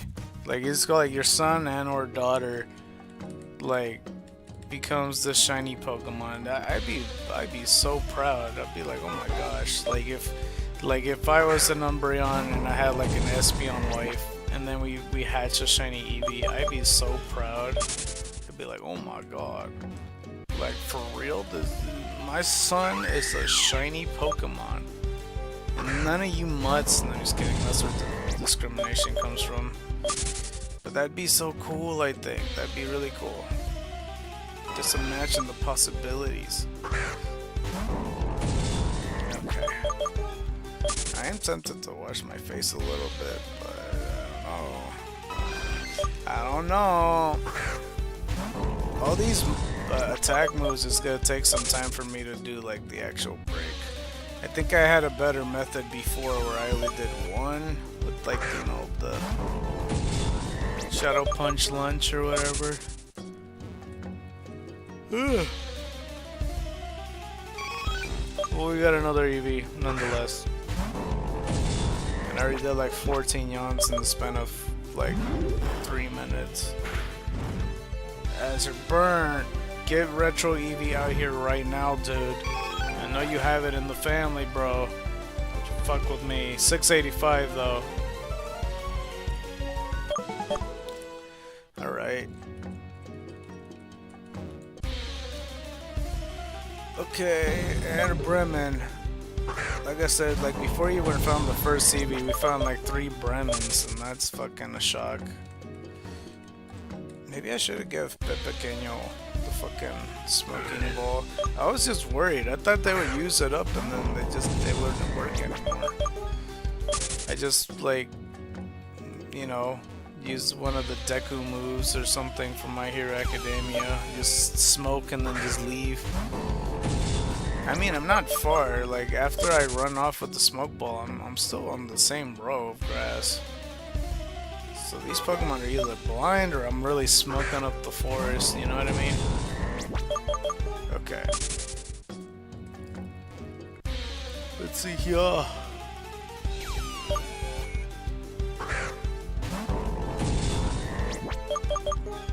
Ooh, I forgot to look up the Digimon after, like, the Kuriman, or Akuriman, I always say that sometimes. Agunimon and Burning Greymon Fusion, and then the one after that. That's what I forget. Hot Chili Pepper, I think that's the last one I have for that one. Guess it burns. Retro Eevee, please! Okay, that is 686 hot. Okay. Let's do it. Oh.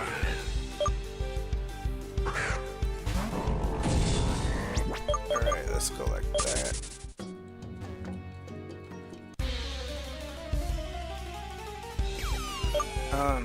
But yeah, like I said, I don't watch the entirety of the streams when I'm like trying to keep count of it, because I easily could have messed up on one of the counts, but I've been trying to skim through it and see like the important parts, not really important parts, but like, you know, the nitty gritty. If I like keep on pressing fast forward and I notice the Eevee and then I see the count go up, then that's confirmation for me. But, you know, sometimes I still can't believe that one day, like in total I only missed 3 Eevees so far, so that's like the only thing there. Let's see here.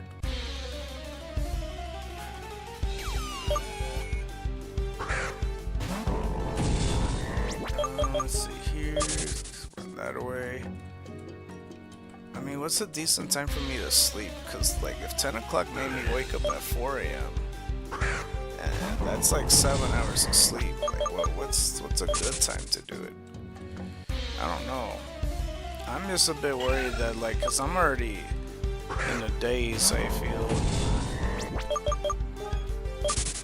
I'm really banking on the second wind.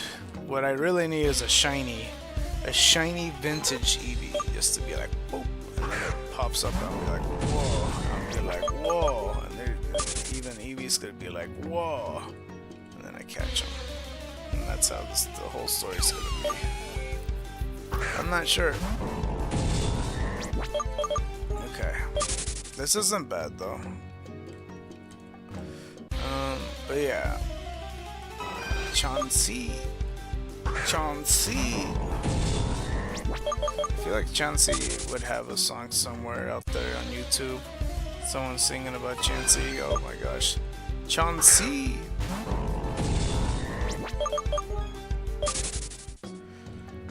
All right, it's gonna be this row, I'm telling you.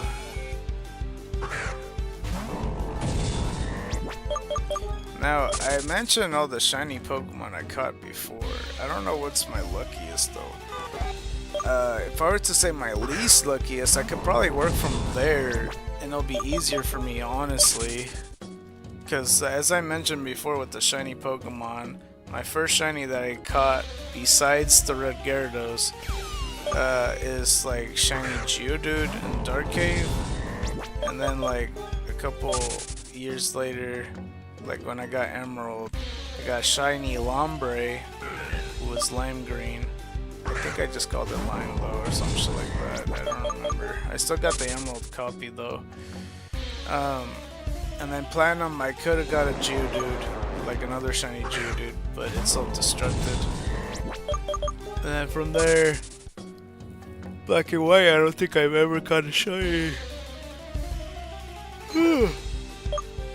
I don't think I've ever caught a shiny in Black and White, unfortunately. But Black 2 and White 2, they give you a shiny, but I never found a legitimate shiny on that game either. Before X and Y though, before I do that, I know that there was like another Pokemon. What year did I record Crystal? So I'm trying to remember what I got first, like Pokemon X, or did I play Crystal first?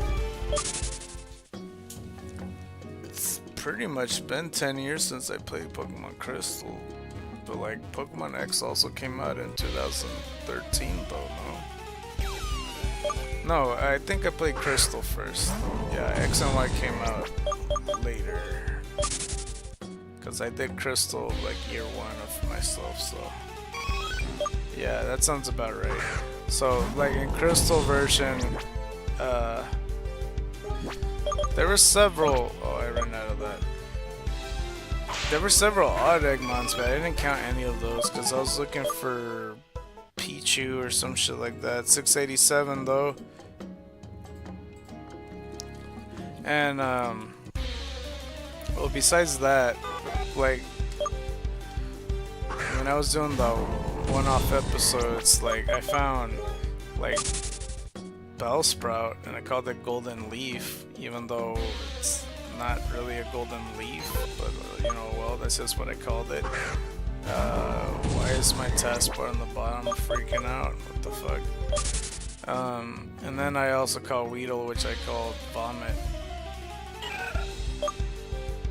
I don't remember if they're both on Silver version or not, because I don't think Vomit was on Crystal.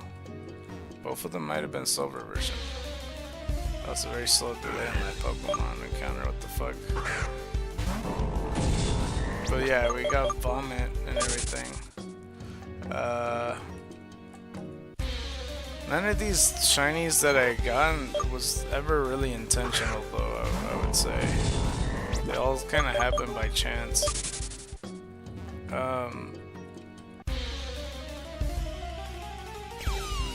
What else? But yeah, fast forward to Pokemon X, I got a shiny Charmander, which I would say is probably my least rarest, because people in Wonderlocks, like, they would breed them or whatever, hack them, and then they would just trade them out. So I don't think it's an impossibility to get a shiny from Wonderlock, or from Wonder Trade I should say, because every now and then it happens with like a person specifically. Oops. Oh, it counted, okay. Just depending where you live and all that stuff too matters, because like if it's a local person, then yeah, you're gonna get a lot of those shinies. That's if they have them. Yeah, because Red Gyarados would be at the bottom of the list, but if you don't count that, then shiny Charmander, believe it or not. I feel like it's still a higher likelihood that this person will be nice and trade you a shiny that they don't need anymore. I fucking hate that my eyes are closing. I need to keep it going. Yeah, slap myself awake.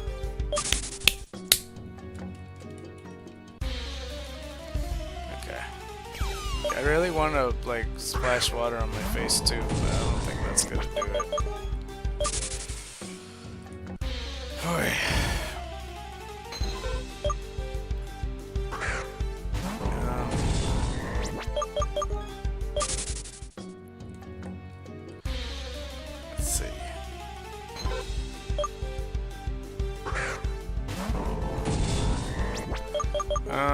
For the other games, Sun and Moon, I never found a shiny, I don't think. Unless I'm forgetting something. Ultra Sun, Ultra Moon, I didn't either. I think from the rest of the games I didn't, I don't think. But in Pokemon X, I did end up, like, you know, like, fishing for shinies. Shiny Dratini was super lucky, I guess, so yeah, that's probably my luckier ones. And then like I had 2 Poliwhirls. I might have got a Basculin. I don't remember all of them. I feel like there was like 4 Pokemon. Whatever that route was after the bridge where you get jumped by all the fucking non-important people in the story. Fucking A, I'm tired.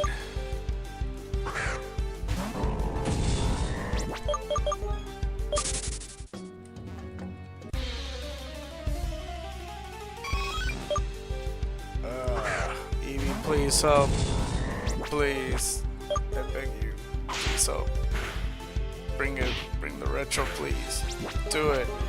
Do it. Dyson, do it. Oh, 49. As we got 688. Hey, okay, let me fucking put this keyboard correctly and stuff. Let me try to stand. And once we do like the, oops, shit, this thing fell over. What the fuck?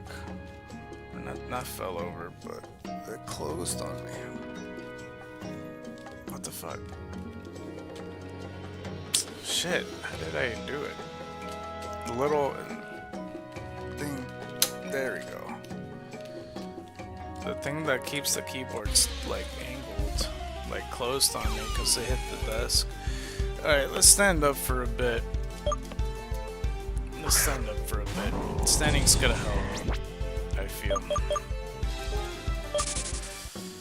Oh boy. I hate that like 2 hours in it's already like this. It's like, oh, it would have been like this regardless though. I'll have some better sleep tonight. At least I hope I will. I have no means of controlling that whatsoever. And you know for a fact that I want to do this.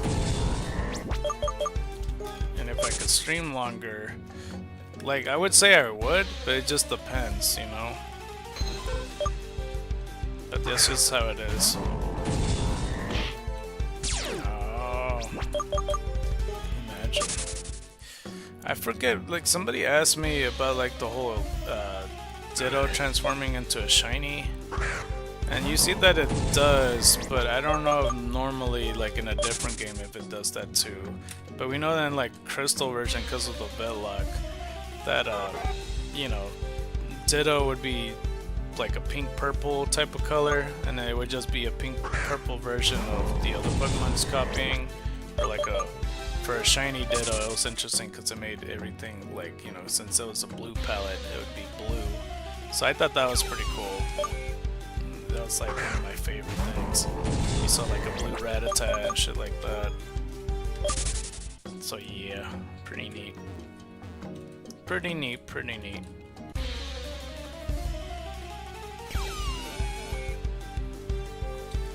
Okie dokie.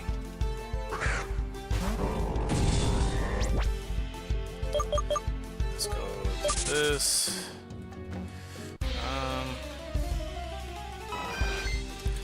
I really want to look up the thing too, but at the same time, I don't know.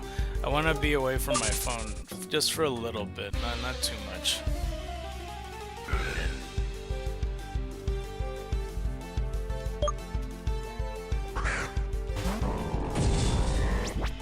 Okay, let's go ahead and continue this. Now, when it comes to... Wait, what other shinies did I possibly have? I don't think that's all of them. Fire Red and Leaf Green? Oh, I had the shiny Vulpix and the shiny Pidgey as well. There was those. I really want to make like a museum of all the shinies I had. I just have to remember all of them. You know, that's the main thing with it. I don't know if I could count all the mystery gift ones that I had though, because Totodile is very much forced. Like I wanted to have a shiny Totodile. Like Gym 1 was a pretty good choice to have it as a mystery gift mon. And plus, like, you know, it's Xenoverse. Because as for Pokemon Prism, we got ourselves a shiny Yanma and shiny Ralts and a shiny Feebas, even though it was kind of a different look of Milotic. Or what, did we catch? No, we just got a straight up Milotic, I'm pretty sure it was. Interesting nonetheless. Maybe someday we'll catch a legitimate Feebas and not like, you know, a ROM hack one. But yeah, Jigglypuff, how about you? You give me the Retromon. And I swear on everything, if I get the 1 out of 4,000 chance to find Jigglypuff in the wild, I might cry myself to sleep, because I already have one. And I don't think people would give 2 fucks about a Jigglypuff vintage for a giveaway. Or will they? I don't know. You could just get one in, like, the mystery gift. You just have to train Jigglypuff and have it like you and then evolve it. That's the only thing. If it was a shiny vintage though, that's a different story. But we'll see about that for sure. We'll see about that. Let's go with that.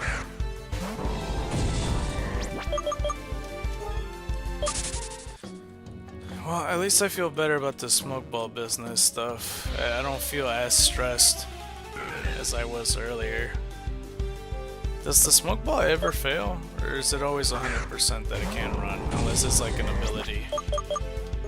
Or does it also bypass the ability? I'm not sure. We also had shiny Butterfree, and we called it Pinky. But I'm trying to remember if there's any other shinies. Shiny Spinda in the Emerald version, how could I forget? We got Gooey.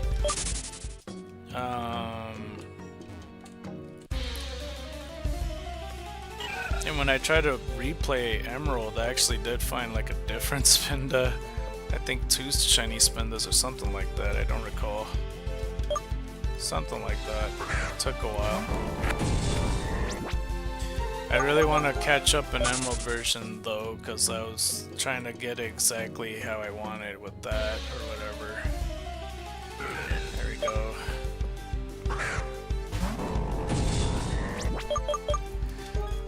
Let's see here.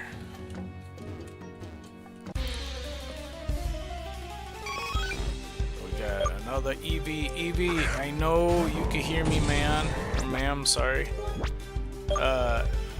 We need the Retromon out here now, dude. Or dudette, I just did it again.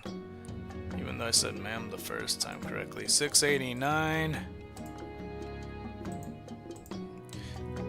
I'm pretty sure that my estimate is closer on the money. Like, it would take another 650 encounters after 500 to have like a reasonable shot, because it's never exact. Like if it's a 1 out of 25 chance, you could probably say like around 50 encounters you would find it, or like 45 or 40 or whatever. It's always like 15% more, something like that. Something like that.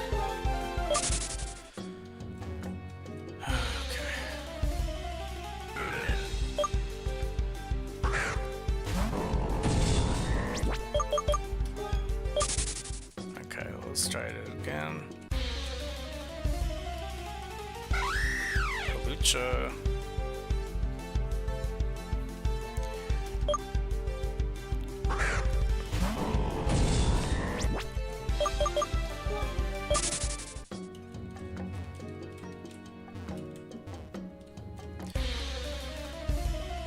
Okay, well at least I haven't really been yawning too much. I just don't want to get too relaxed either, because if I get too relaxed then I really would be like, you know, like not really focused. I just trying to stay awake.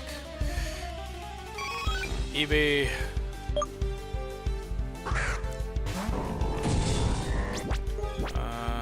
C-bomb.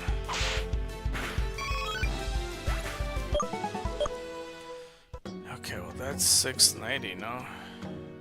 690. That's like the other 69. Okie dokie. You ever see that empty meme? It's like empty, and then he like erases the P. Empty. Releases the Y. Empty. It erases the E. Empty is literally just the letters MT. And then he just erases all of it. MT!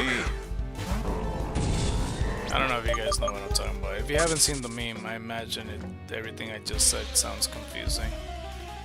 It's all good. It's already 2 hours in though. I might have to retweet soon. I really am tempted to get the other Pokemon egg.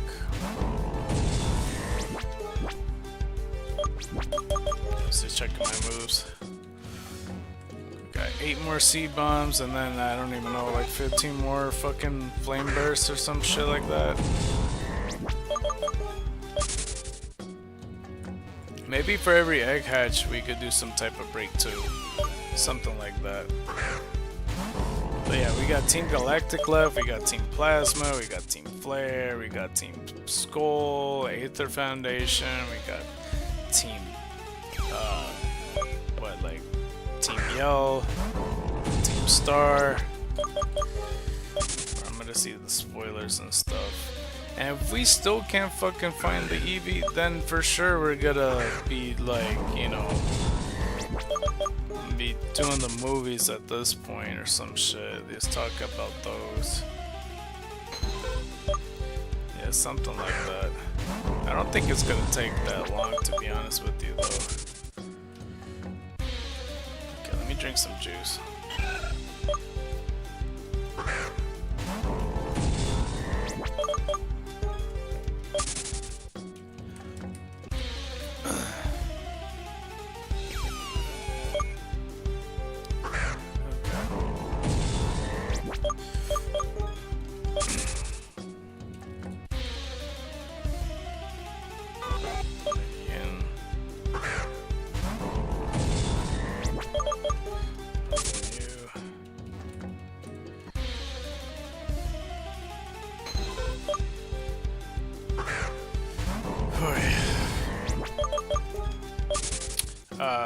Was there any other shiny ones I might have?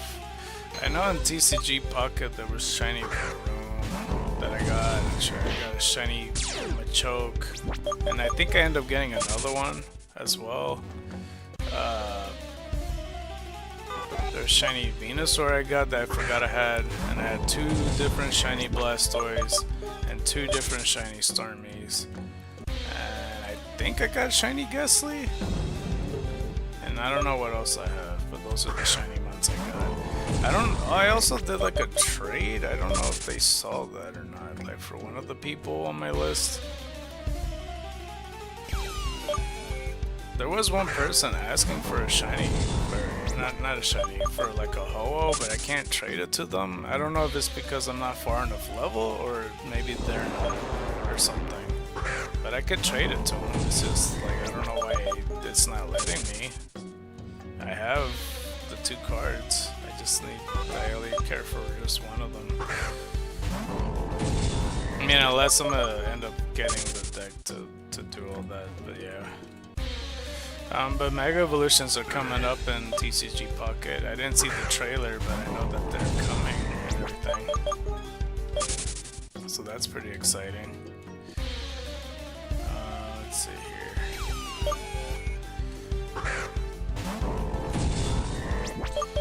Let's go run. Yeah, I really don't remember any other shiny Pokemon, but like for the list, I think it like the easiest one, Gyarados. The second easiest one, but not really, I would just say shiny Charmander, only because, you know, like I said, when they're trading, is more likelihood that they'll give you something pretty decent. Either that, or they give you something very basic bitch, like, you know, like a Bidoof or you know, whatever you find on the grass easily, shit like that.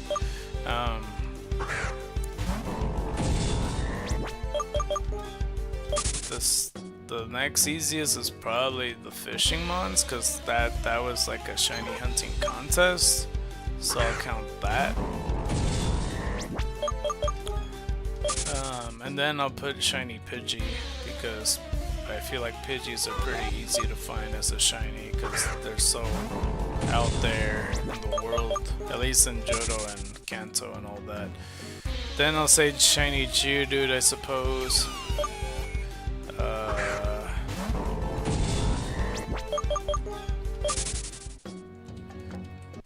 Then I'll say shiny Weedle, I guess.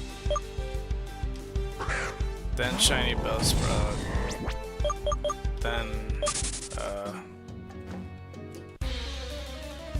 Then maybe shiny Vulpix. I'm forgetting what else I said. Oh, I said shiny Butterfree. Butterfree isn't like easily found though in a lot of games. Like maybe in Let's Go Pikachu and Let's Go Eevee, but like Butterfree wasn't always available. It was always Caterpie or Metapod. Shiny Yanma is probably rarer than Vulpix though. Yeah, especially unless they're in a swarm, because there is the swarms in the crystal version, so there is that. Shiny Melodic's probably the rarest, but I used a shiny ball, so really I should drop it down on the list. Like after Charmander. Next is shiny Ralts, I suppose. And then I found shiny Rhydon, so I guess that's also on the list. Well, we could put them in brackets on the site, because I'm sure you guys would only count the main series guys and everything. But yeah, the hardest one's definitely probably shiny Dratini, I suppose. Even though he was one of the fishing mons, you know. It's a rare Pokemon nonetheless. I think I am gonna sit down, bro. Okay, I think I am gonna sit down, even though I'm gonna get tired pretty soon. I think I was standing for like a good 15 minutes. I'll try to sit up and everything. Let me get my phone out.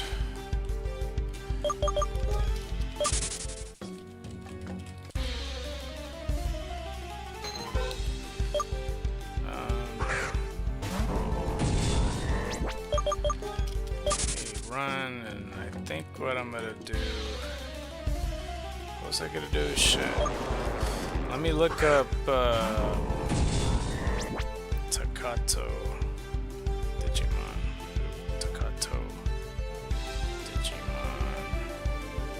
There we go. And then from there, I'll oh no, that's not Takato. What the fuck was his name then? I've been calling him Takato this whole time. And Frontiers. Takato's the one in Tamers. That's Gen 3. Frontiers. Bro, what the fuck was his name?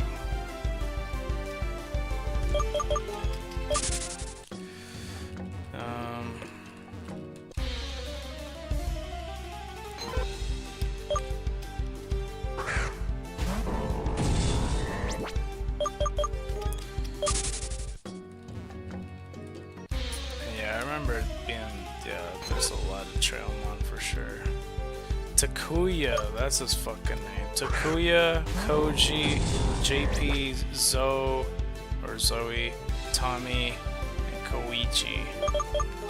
I feel like Koichi always, doesn't it just mean dark or something?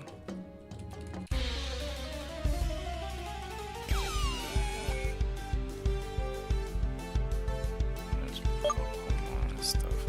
Hold on, let me see. Maybe if I... Agunimon, Burning Greymon, Aldemon, and then borrows half of the spirits to become Emperor Greymon. Is that what it's called? Aldemon's probably the combination of the two, but yeah, that's probably the further evolution. Yeah, Burning Greymon, alright.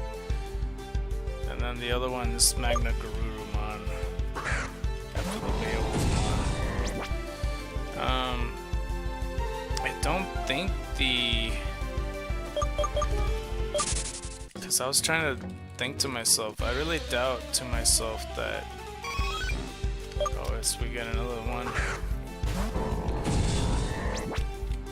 I don't think they show that on screen, that the double evolution happens. So we get another one, that is 691 on the books. Let's get the show on the road. Oh,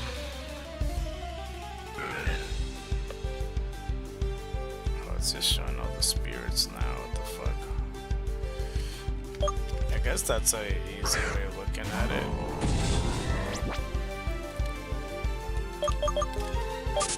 Kind of. I don't know why this little thing pops up non-stop. Okay, let's scroll from the top then. It says spirits. Fucking Superman advertisement popped up. What the fuck?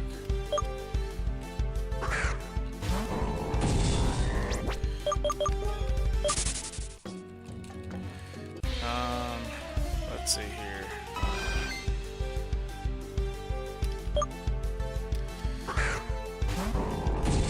So, and like I said, all these are derived from like ancient Digimon. So the fire one was ancient Greymon. And it turns into Agunimon, Burning Greymon, and then the fusion of that is the Aldemon, and then to Emperor Greymon. The rookie would have been Flamemon, which is a very awkward, like kid-like thing.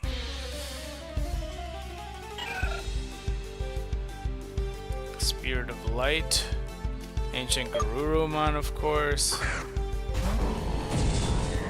Strabimon would have been the rookie form, but there's Lobomon, Kendo Garurumon, Beowulfmon, Magna Garurumon. Which, yeah, I don't get the, like, the half of the spirits being into this one. It's really weird.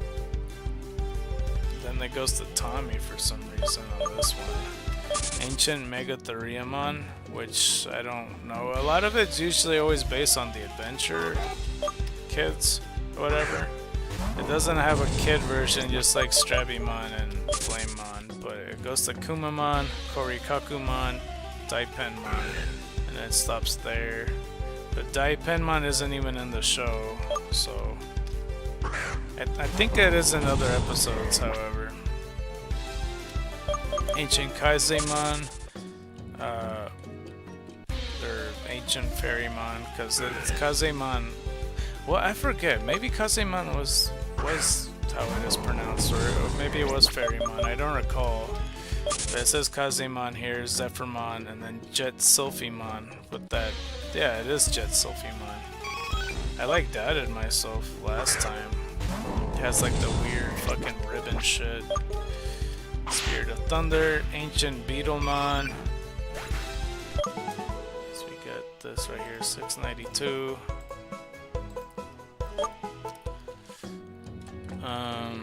Ancient Beetlemon, Mega Kabuterimon, Rhino Kabuterimon's the fusion. I hella forgot about that. The fusion's Rhino Kabuterimon, and it looks like a straight up beetle. And if anything, this looks more beastly than the actual beast form, because the other one's a straight up tank. But the Rhino Kabuterimon, if anything, also looks like an ancient Kabuterimon itself. which I didn't describe any of the ancient mons, but I'll get to that in a little bit.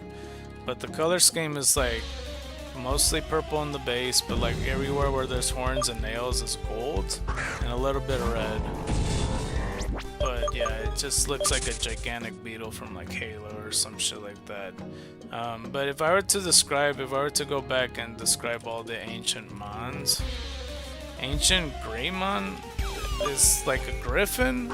He's on all fours, he has wings, and he has a white mask in front that has like a few horns. He kind of looks similar to Burning Greymon, but Burning Greymon, unlike Ancient Greymon, like Burning Greymon's in twos, like bipedal, and then like Ancient Greymon's in all fours and everything, like I said. But that's what he looks like, and the wings are a little bit more flamed out, and he has yellow hair that pokes out. And Emperor Greymon, I don't know if I described him, because like for the fusion for Aldamon, it's just like a Goonimon with like wings and shit like that, as far as I remember, and extra accessories. Emperor Greymon looks pretty similar. He looks kind of like, I mean, there's this Digimon called Dynasmon. It reminds me of him a little bit, if he was red. He almost looks like a different variation of Galanmon, let's just put it that way.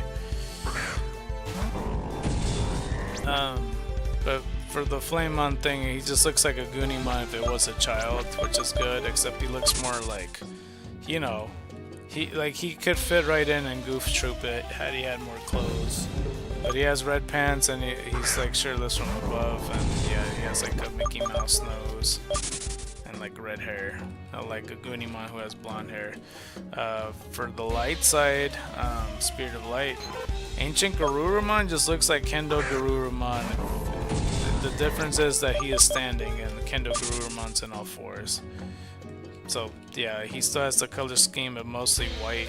He has like purple and a lot of tiger stripes for some reason, and a lot of gold. He's holding like two swords. And I don't think I actually described Magna Garurumon correctly. It's just like a robot wolf that has like a gigantic jet. Like he's wearing the jet. Like if you imagine a jet with a dog face on it, is that, but just add arms and legs. And it's mostly the color scheme is like light blue, dark blue, and gold, and that's basically what he looks like. Strivemon, I don't even know how to describe him. He looks like a Lobomon's son, I guess, if he had like clothes, and he's more dog-like from birth. He could fit right in like Dr. Seuss, I imagine. Anyway, Ancient Megatheriumon just looks basically like if Camerupt and Go-Goat had a baby with Mamoswine, all three of them, it would look like that. Basically, it's like a gigantic goat, but like similar to a yak, with a giant hunchback, but that giant hunchback has nothing but fur, like white fur coming off it. And on the horns area, it's like in the shape of an M, but like a very whack and wide M. If that makes sense. The color scheme is mostly white, red, and the horns are brown. And I'm still surprised Kumamon doesn't have a rookie, but it's probably because he's already small enough. So there's that. Let's see here.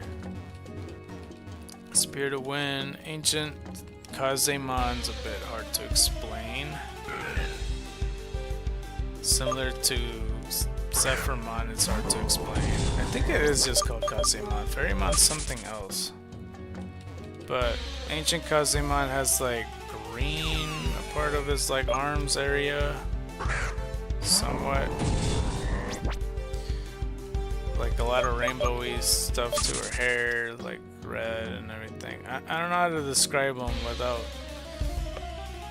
I don't know. It has a woman's body and everything. It has mostly on its base like pink and white, but everything else is colorful, like the wings and accessories. At least I think it's wings, unless it's just clothes, because it's mostly green, like by her arm area, and then like her hair is what's rainbowy. But Jet Sophimon, as I mentioned, has like a giant pinwheel, and And she looks like Kazimon, basically, but like with a little bit of wings and a headdress. It doesn't look a thing like Zephyrmon, but you can see the connection either way. So there's that. Spirit of Thunder. Ancient Beetlemon looks interesting because he looks like, you know, Gate Guardian if he only had 2 parts, and then like the top half is like Beetlemon with like 2 giant spike arms, and then the bottom part is like a fucking crab, like a red crab. And there's like a lot of wings too. There's like 6 wings they're using. So I'm not sure with that. Spirit of Earth. Ancient Volcanomon, which is interesting because that's a whole different Digimon. It just looks like a meteorite with it currently erupting. It has arms and legs, like metal brackets around the arms mostly. And then the face, he looks like this other Digimon that's kind of hard to explain without showing you a picture, but he kind of looks like a RoboCop face, but like if he was also crossed with Einstein, or not Einstein, like Frankenstein, that's what I meant to say. But the little ogre thing, it wasn't called Dwarfmon, it's called Grumblemon, and then the other one's called Gigasmon. We already described them. And there is no fusions with them, which is shocking. But I guess that makes sense. Spirit of Wood, Ancient Toriomon, and he's basically like the Trojan horse, but he has like a little bit more metal parts. Arbormon's what the other one was called that I was trying to figure out. And then Petal-Dramon was the other one. No fusion in that one. Spirit of Water. Ancient Mermaidmon, which is like exactly what you think of. It's just like a mermaid. Except the colors are more, you know, like a marine blue, like dark blue, light blue, tealish almost, and she's holding a trident. Like most of her skin is light blue. But yeah, Runamon and Kalimaramon, that's her name for the sea witch that has like a whole ass squid under her. Let's see here. Spirit of Steel. Ancient Wisemon, which there is a Wisemon variation as well with it. He says like a green cape and he looks like a Kirby villain and he has a big old mirror. Mercurymon was his name. I think I said Mirrormon or some shit.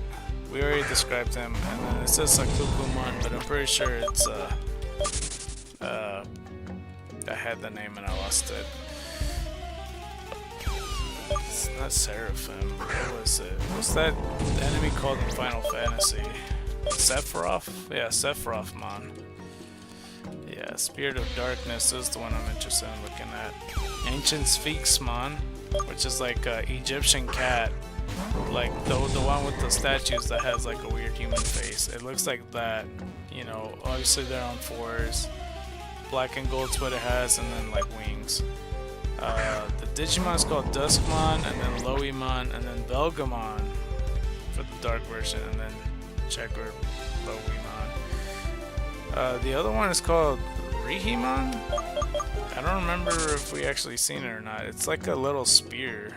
It looks like golden wings, and then looks a little bit like a slight dark red, but like I could tell that the colors is, I don't know.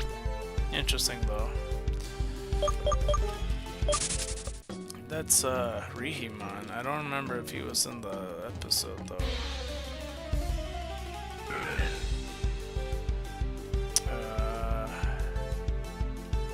Trying to remember. Doesn't look like it. And yeah, with all of them combined, what I was gonna say, it turns them into Susanomon. That's when like Emperor Greymon and Magna Garurumon combined. And I still don't understand why 5 elements creates Emperor Greymon and then 5 elements creates Magna Garurumon. It doesn't make any sense to me. Because it looks very much like, you know, there's not enough of everything else. Like Emperor Greymon looks very much like a fire steel type of warrior thing. It doesn't have elements of anything else. Snow, thunder, fucking wind, dark, anything. Maybe light, but light's on the other one. But Magna Garurumon On the other hand, mostly does ice and fucking steel and I wouldn't even say thunder or anything else really. But yeah. Okie dokie.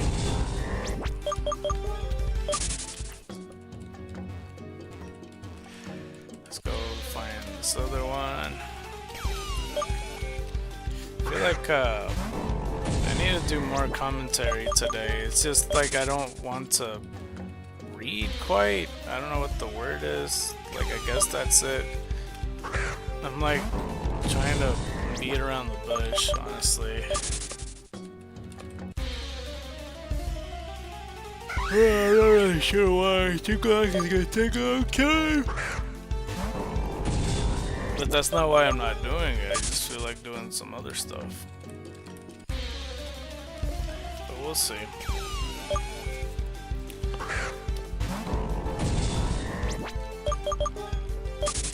I really want to get another egg though. Okay.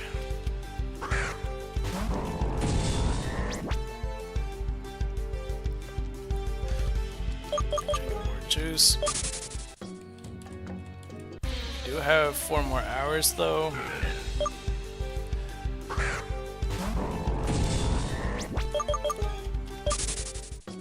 Okay. Alright, let's do it. Fuck it. Team Galactic Pokemon.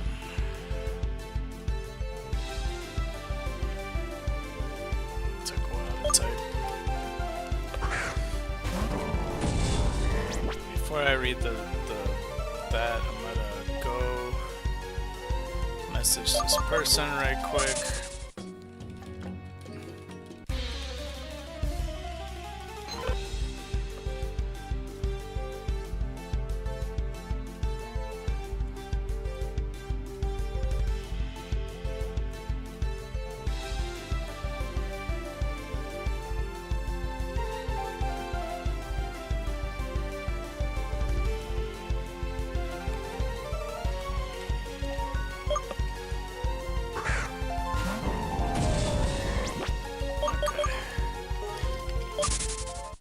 So let's get Team Galactic done.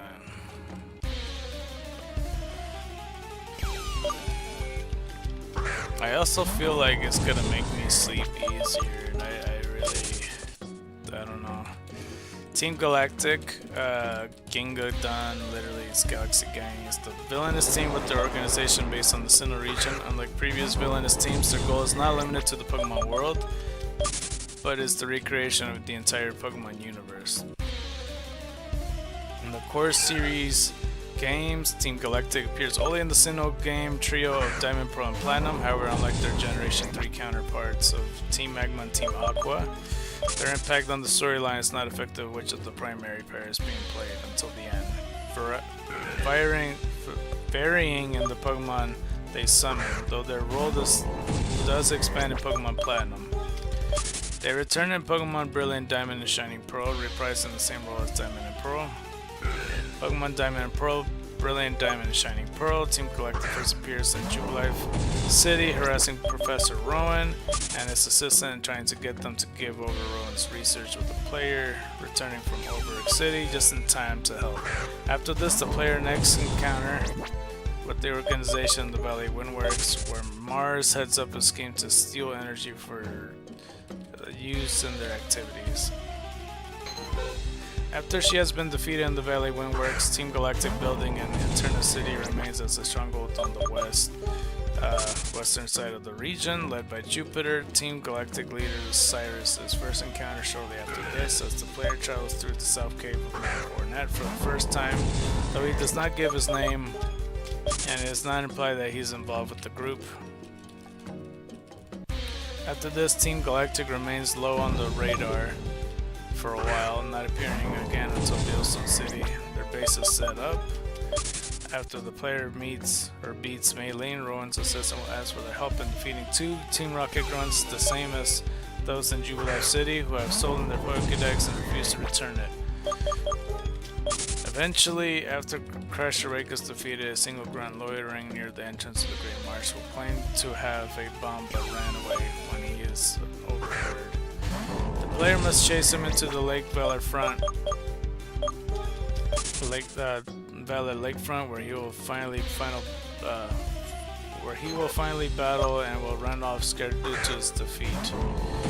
In Celestic Town, the player defeats the grunt who plans causing damage to the town and is confronted by Cyrus, who reveals that he is the leader of Team Galactic before issuing a threat and leaving. Team Galactic disappears until after the player has met with the rival Rowan and Rowan's assistant in the Cantilever Library. After Byron has been defeated here, it is found that they were responsible for a huge explosion at Lake Valor caused by a galactic bomb, or Ginga bomb from Japan. Originally mistaken for a tremor after Saturn is defeated at Lake Valor and Mars at Lake Verity, Team Galactic will block the player's way of Lake Acuity from the lakefront until Candace has been defeated, although Jupiter defeats the player rivals before the player arrives. From here, Team Galactic's final push remains, with the showdown occurring Team Galactic HQ in Bellstone City after an initial infiltration and then a trek to the Spear Pillar at Mount Coronet to stop Cyrus from summoning Diago or Palkia to destroy and remake the universe. Here the rival teams up with the player to meet Mars and Jupiter together, but Cyrus and the legendary Pokemon remains as the final challenge. After the Pokemon's either defeated or caught, Cyrus will tell the player he is not finished and will try to once again to remake the universe for himself, but is never seen again with the assets of Team Galactic being left to Saturn. And in Pokemon Platinum, several events changed in Platinum, most significantly the fact that Cyrus appears at the beginning of the game at Lake Verity and again in Eternal City, while Charon is added to the cast of Team Galactic, being introduced at the same time as Mars. Let's do this right quick. Looker tails Team Galactic through the game, but does not arrive in time to stop them at any point due to the help of the other player. And we got ourselves 693. Oh, somebody's here. How's it going, everybody? If you're here, I'm just reading a page from Team Galactic and all that. If you're interested in seeing a shiny hysteric for the giveaway, just be sure to claim it on here, and like once you do that, just let me know if you have Pokemon Xenoverse, and just keep in mind if you do try to claim it, the highest priority goes to the highest bidder well, I mean, since it's a fundraiser and all, but that doesn't mean that you have to pay though. It doesn't mean that you have to pay if you want the shiny hysteric. Because yeah, if nobody does any donations, then whoever is claiming it then will have the opportunity to get it. Of course, if it's tied with whether it's bidding or if like nobody does donations and then there's more than one person that wants to claim it, then it will be determined through spinning a wheel or a random number generator. So yeah, just let me know if that's what you're interested in. So you know, feel free to say hi and say that you have Pokemon Xenoverse if you want to claim your shiny hysteric. And by the end of the stream, we'll have it ready for you, and you could suggest the nickname that you want. And there you go. That's pretty much the rundown. Right now we already passed 500, as you see.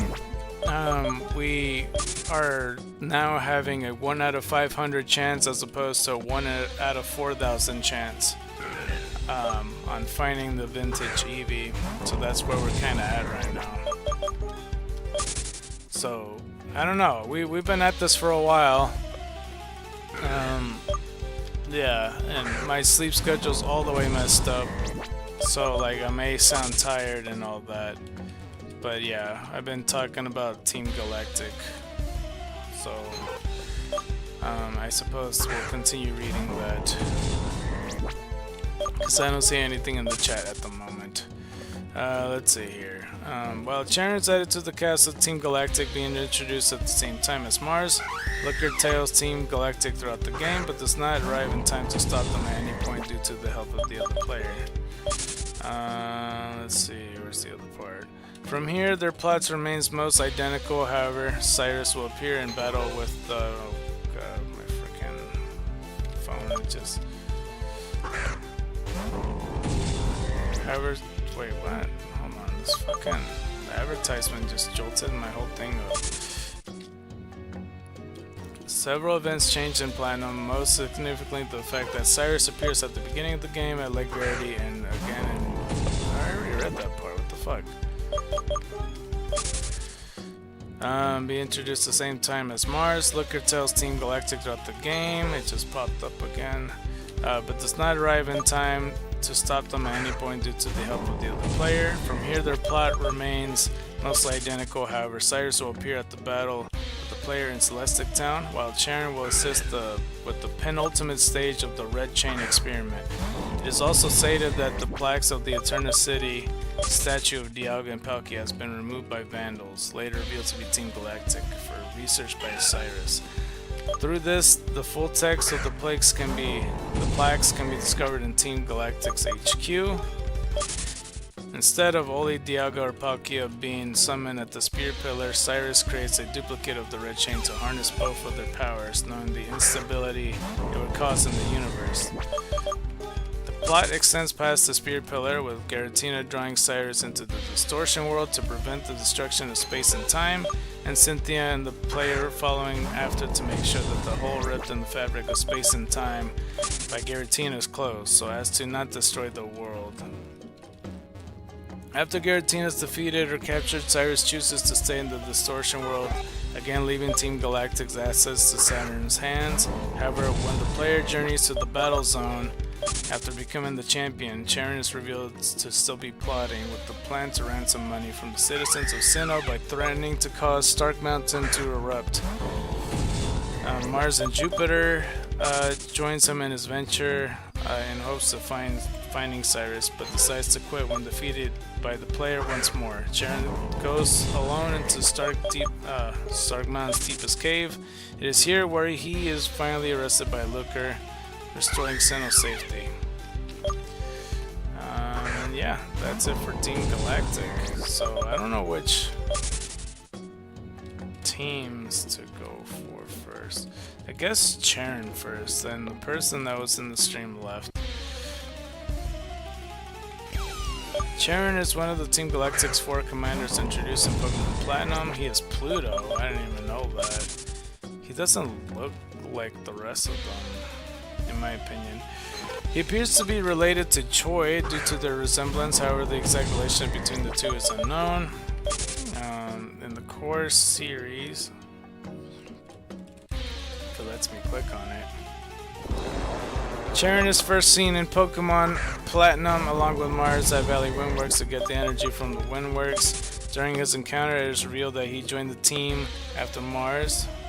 It is also here where the player discovers that Charon is, in fact, one of the 4 commanders, though the fact that he is the most junior among the commanders' ranks is not revealed until the Stark Mountain subquest. He made a minor appearance in the Team Galactic HQ in Veilstone City, right next to Saturn, where he was in front of the button to release the lake.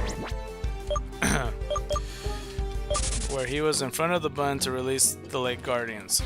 Charon's role in the game expands after the player defeats the Sinnoh Elite Four and obtains the National Pokédex, as we got another Eevee right here.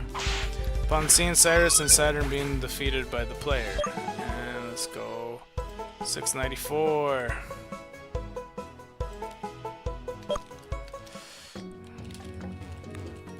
Where was I? Shit. He sees that the team should have plans that complement his intelligence. After Cyrus retreats over the Distortion World, Charon takes over Team Galactic and becomes the new leader. He takes Mars and Jupiter with him to the battle zone so he can retrieve the Magma Stone from inside Stark Mountain and capture Heatran. However, once a player encounters them, Mars and Jupiter quit because things were more exciting when Cyrus was the leader.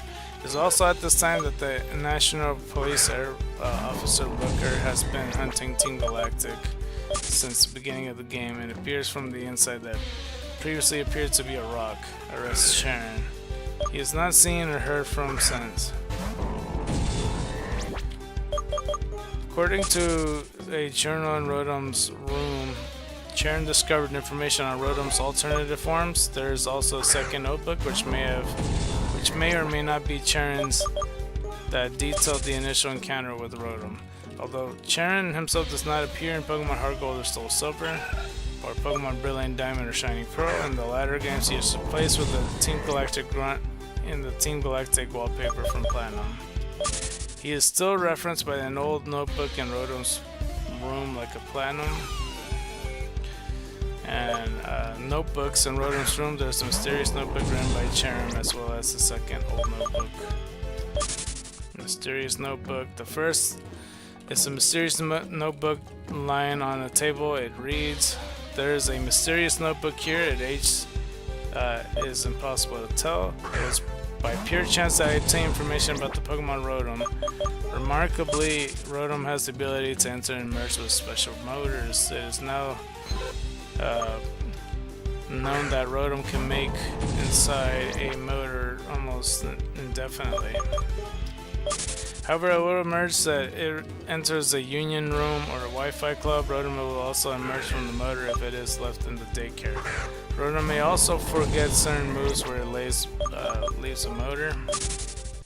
This Pokemon requires exhaustive observation and analysis. To ensure I get all the credit, my Rotom research must be kept secret. They come to recognize me as the scientific genius chair." The rest of the notebook's blank. And then it says the old notebook. The old notebook is located in a chair in front of a machine. Whether this notebook belongs to Sharon is not known, but it reads, "It's an old notebook. There's no telling how old it is. Our encounter was a sudden one. It was when I found my toy robot, one that I had earlier misplaced at the instant. A Pokemon startlingly emerged from the lawnmower's motor. Clutching my robot, I started transfixed by the peculiar Pokemon. The Pokemon hovered in the air, held aloft by a power unseen. As if curious and afraid of my presence, it floated towards me. Checking sounds accompanied it, as if from states electricity in the air. Remarkably, it seemed that the player was the source of the power. In alarm, I flinched, certain that my face would be subjected to shock. Much to my surprise, the Pokemon seems to favor me with a smile. Finally, I came to realize that the Pokemon only wished to be friends. I had decided to name the most wondrous Pokemon Rotom. Simply, though it may be, Rotom emerged from me from the motor of a lawnmower. Motor and Rotom? Surely the link is obvious. Rotom is a Pokemon that is simply sensational. The fact that it can turn invisible is simply the beginning. What makes Rotom unique is its ability to enter the operative machinery. I feel like I'm falling asleep. Oh fuck. Oh, there's so much text for Sharon. What the fuck? Rotom and I became fast friends. We were perpetual companions. Electricity from his body forbade contact. However, we could not touch, let alone hug or hold hands, but we cared not, for we were bonded on a much deeper incorporeal level. A feeling of a mischief got the better of me one day, seeing Rotom hovering.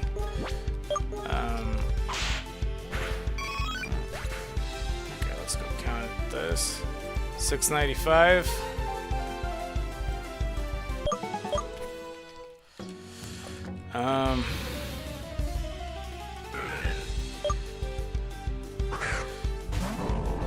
Seeing Rotom hovering, I decided to startle it. Normally I would not. Perhaps finding Rotom discharge power beyond its unusual range, I felt stunned into the arms of unconsciousness, but I came to my horror, I realized that Rotom has disappeared. I searched high and low for my friend in dismay and desperation. Don't chastise yourself. The fault is mine. No harm done. panicked for like a split second. I was thinking to myself, oh shit, no, I accidentally killed it, fuck. So there's that. I didn't mean to do that, by the way. I tried to do the fire move, but it worked out, I suppose. Okay, 696. Oh, bruh. Can't believe I'm tired. I'm so tired. Don't chastise yourself, the fault is mine, no harm done. Let us play as we always have, though my words pour out, my heart cannot be found to hear them. My search for Rotom carried me far from home. It was in town's rubbish heap that I again found my old toy robot. Curiously, our eyes met, then the robot waved a hand as if it's in greeting. I knew then that I had found my lost friend. I ran into it and hugged Rotom tight, talking on and on. The robot's eyes lit up happily as I held it. I'm certain that within it, Rotom was emitting lots of electricity. Somehow I felt I could understand Rotom's thoughts better than before. Also, I realized that we would remain friends throughout our lives. The notebook ends with this page. And there's quotes. Valley Windworks.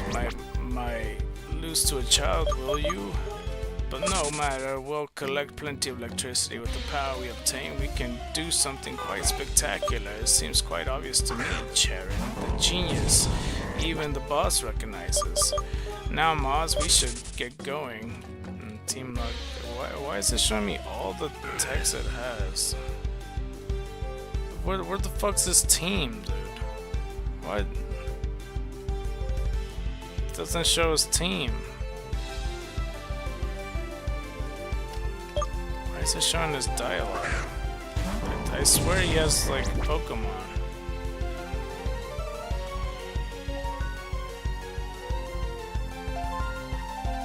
Well, doesn't seem like he had Pokemon. I thought he did. Actually, let's go to we'll go to Mars. Sorry for Sanix though.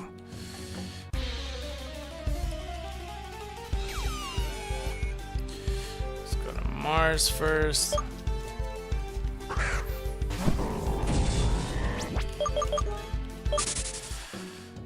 I know I should have slept earlier in the morning again. I don't know. The moment I ate is the moment I started feeling tired.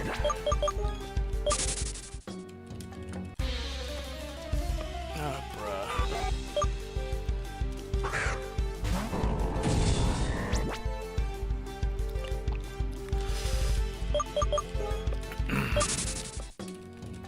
Anyway, Mars is one of the Team Galactic 4 commanders. Her Japanese name is just Mars. She appears to be related to Arazu, having similar hairstyles and colors, eye shapes, and naming schemes, along with similar posing and concept art, but the exact relationship between the two is unknown. In the core series games, in Pokemon Diamond, Pearl, Platinum, in Pokemon Diamond, Pearl, Brilliant Diamond, Shining Pearl, Mars is first seen leaving the efforts of Team Galactic to control the Valley Windworks near Route 205. Mars is then seen at Lake Verity. She makes her final appearance along with Jupiter atop the Spear Pillar in an attempt to slow down the players so Cyrus can awaken the legendary Pokemon. But the player and the rival overpower them. In Pokemon Platinum at the Valley Windworks, Mars argues with Charon, showing her distaste for an arrogant attitude. She also indicates a lower opinion of him for being a recent member. After the events of Stark Mountain, she and Jupiter quit Team Galactic because Charon has different ideals from former boss Cyrus. It is also shown that Mars and Jupiter have a mutual dislike of each other. Mars mentions that she will try to enter the distortion world to find Cyrus after quitting the team. In Pokemon Brilliant Diamond and Shining Pearl, Mars can be found fought at the Battle Tower.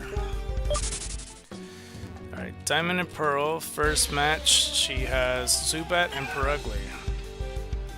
Which I don't think I have a type for Purugly. So I think I'll just give it a fairy type, honestly. Second battle, 3 Pokemon, Golbat, Bronzor, and Purugly. For Bronzor, we could just make that ground Psychic or something. All the way to a Bronzong. Third battle, multi-battle with Jupiter is Bronzor, Golbat, Perugly, Skuntank. So for Skuntank, I think we made it a Fire Fairy type, no? Something like that. Or Fire Psychic or some shit. Something like that. Pokemon Platinum, 2 Pokemon, Zubat and Perugly. Like Verity,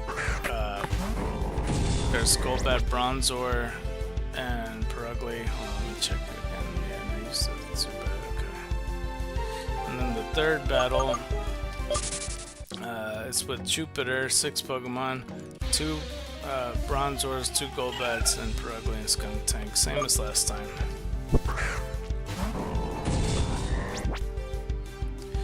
Fourth battle in Stark Mountain, there's Bronzong, Golbat, and Perugly. Pokemon Brilliant Diamond and Shining Pearl. First battle, Zubat and Perugly. Second battle, she has 3 Pokemon. Golbat, Bronzor, and Perugly. Third battle, multi-battle with Jupiter, 6 Pokemon. 2 Bronzors, 2 Golbats, Perugly, and Skuntank. Battle Tower, 2 Pokemon each, along with Cyrus. Raichu, Bronzong, Gyarados, Salamence. Espeon, Togekiss, Weavile, Entei, Crobat, Perugly, Rotom, and Gyarados. Okay, well, that's a lot.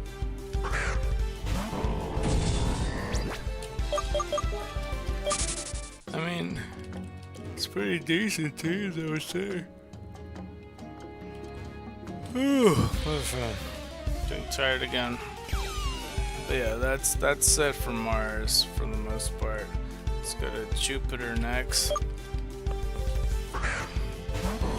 Jupiter, Japanese, also Jupiter. This one a Team Galactic's for Commanders. And in the Core Series game, Pokemon Diamond, Pearl, Brilliant Diamond, Shining Pearl, Jupiter. That's fucking advertising popped up. Jupiter's the first scene at the uppermost floor of the Team Galactic Eterna building in Eterna City. As we got ourselves 697.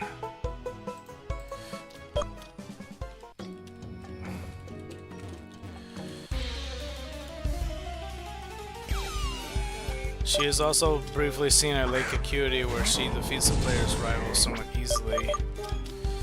She is later battled at Spear Pillar in the double battle with Mars against the player and the rival.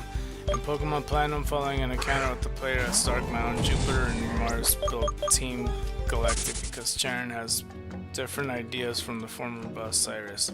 It is also shown that Mars and Jupiter have mutual dislike of each other. In Pokemon Brilliant Diamond and Shining Pearl, Jupiter can be fought at the Battle Tower during the post-game. 2 Pokemon, Zubat and Skuntank. Second battle, multi-battle with Mars and Jupiter. 2 Bronzors, 2 Golbats, Perugly, and Skuntank. 2 Pokemon for Platinum, Zubat and Skuntank. Second battle, multi-battle with Mars and Jupiter. 2 Golbats, 2 Bronzors, Skuntank, and Perugly.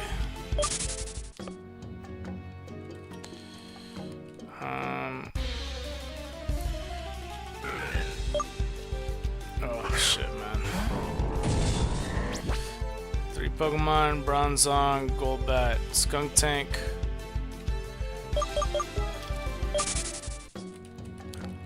First battle in Brilliant Diamond Shining Pearl, Zubat and Skuntank. Second battle, 6 Pokemon along with Mars and Jupiter. 2 Bronzors, 2 Golbats, Perugly, and Skuntank. Battle Tower, Masterclass double battles, rank 4 in each team. Jupiter uses the first and second Pokemon on the list, and Saturn uses the third and fourth. So the teams are Nidoking, Skuntank, Absol, and Sableye. And then there's Gengar, Toxicroak, Skuntank, and Sharpedo. And then it goes to another bracket. Crobat, Toxicroak, Sharpedo, and Tyranitar.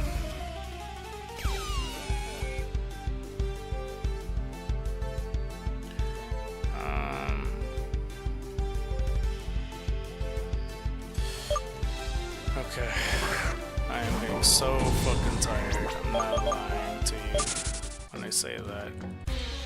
I don't want to stop at 4 hours, but I'm considering it at this point. But that was Jupiter. Let's go to Saturn. Saturn is one of the Team Galactic's 4 commanders. In the core series games. Saturn is the first seen leading the efforts of Team Galactic at Lake Valor near Pastoria City. He battles the player inside Azul's cave and reveals that Mars is at Lake Verity. He is later encountered again in Team Galactic HQ, overseeing the imprisoned Lake Guardians within the Red Chain is being created. After being defeated again, he allows the player to free the Lake Guardians. After the events at the Spirit Pillar, Saturn can be found in the Galactic Viewstone building, contemplating what direction to take Team Galactic after Cyrus disappeared. He was never aware of Cyrus' grander plot and claims to have learned that extremism is never the solution. And Pokemon Brilliant Diamond, Shining Pearl can be found at flat at the Battle Tower during the post-game. And now Pokemon Diamond and Pearl in the Valor Cavern. There is Kadabra, Bronzor, and Toxicroak. Kadabra made into a Steel type, and maybe Fairy. And then there's Toxicroak, who's like a grass water type or some shit. Second battle, there's this Kadabra, Bronzor, and Toxicroak. Okay, first battle on Pokemon Platinum, 3 teams. Golbat, Bronzor, Toxicroak. Second battle, Golbat, Bronzor, and Toxicroak. Okay, Brilliant Diamond, Shining Pearl, 3 Pokemon. There's Kadabra, Bronzor, Toxicroak. Second battle, Kadabra, Bronzor, Toxicroak. Battle Tower along with Jupiter. Oops, I didn't mean to attack. Along with Jupiter, Saturn, and all that. 4 Pokemon, Nidoking, Skuntank, Absol, and Sableye, Gengar, Toxicroak, Skuntank, and Sharpedo, Crobat, Toxicroak, Sharpedo, and Tyranitar.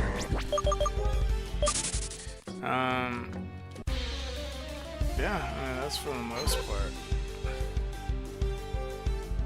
Oops. Okay, the next person, though.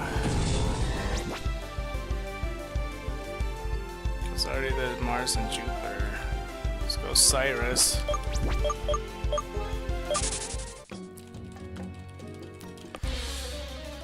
Cyrus is the boss of Team Galactic. He aims to create a world without spirit for himself. He's the only character in the game to have the trainer class, Galactic Boss, Team Galactic Boss, and yeah, Team Galactic.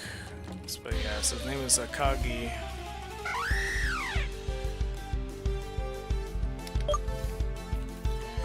As the boss of Team Galactic, Cyrus is the main antagonist of the Sinnoh games, with the ultimate goal of summoning Dialga and or Palkia in order to destroy the universe so that he may start it again as its god. Born and raised in Sunny Shore City, I didn't know that. He was known to be a good, albeit asocial student, and so preferred the company of machines over humans in Pokemon. Despite being such a good student, however, he did not live up to his parents' expectations and so felt rejected sometime after this. He decided emotions were the result, were the source of all strife in the world, and that only the elimination of emotions, along with spirit, could be the end of fighting in the world, which leads to his plan and actions during the storyline of Sinnoh, his grandfather who lives in Route 228 in Pokemon Platinum. We still talking about Cyrus, right? What the fuck? Regrets not taking him in during his time of need. It is also notable that Cyrus is very persistent in order to reach his dream. After being defeated one final time by the player, he obviously anonymously hints that he will someday make his ultimate goal into reality in the distortion world in Pokemon Platinum. It is questionable what happened to him, as he simply walks away deeper into the world and is not encountered on the player return visit. In Pokemon Diamond and Pearl, Pokemon Brilliant Diamond, Shining Pearl, the player first meets Cyrus and Mount Coronet, but he does not battle them, nor give his name. Later on, the two men guarding Lake Valor will mention his name is passing. Through Cyrus himself is not...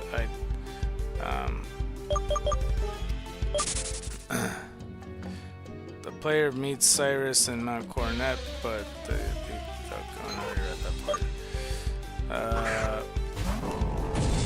nor does he give his name. Later on, the two men guarding Lake Valor will mention his name in passing. Through Cyrus himself is not identified until he introduces himself after the player defeats a Team Rocket grunt and investigates the ruins in Celestic Town. He is later fully identified as the boss of Team Galactic when the player raids the Team Galactic HQ and meets him in his office after being defeated. He gives the player a Master Ball.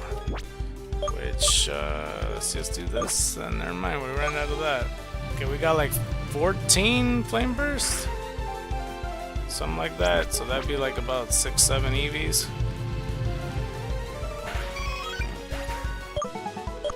Alright, well there's that. 698.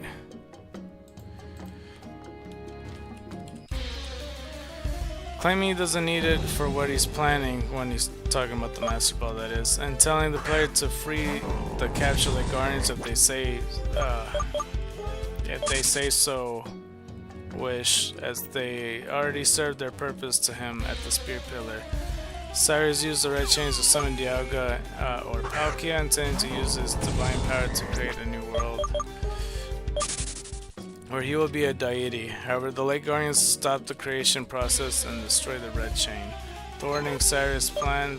Flying into a rage, Cyrus battles the player one more time. After being defeated, he claims he will have revenge and disappears. His assets and duties are left to Saturn.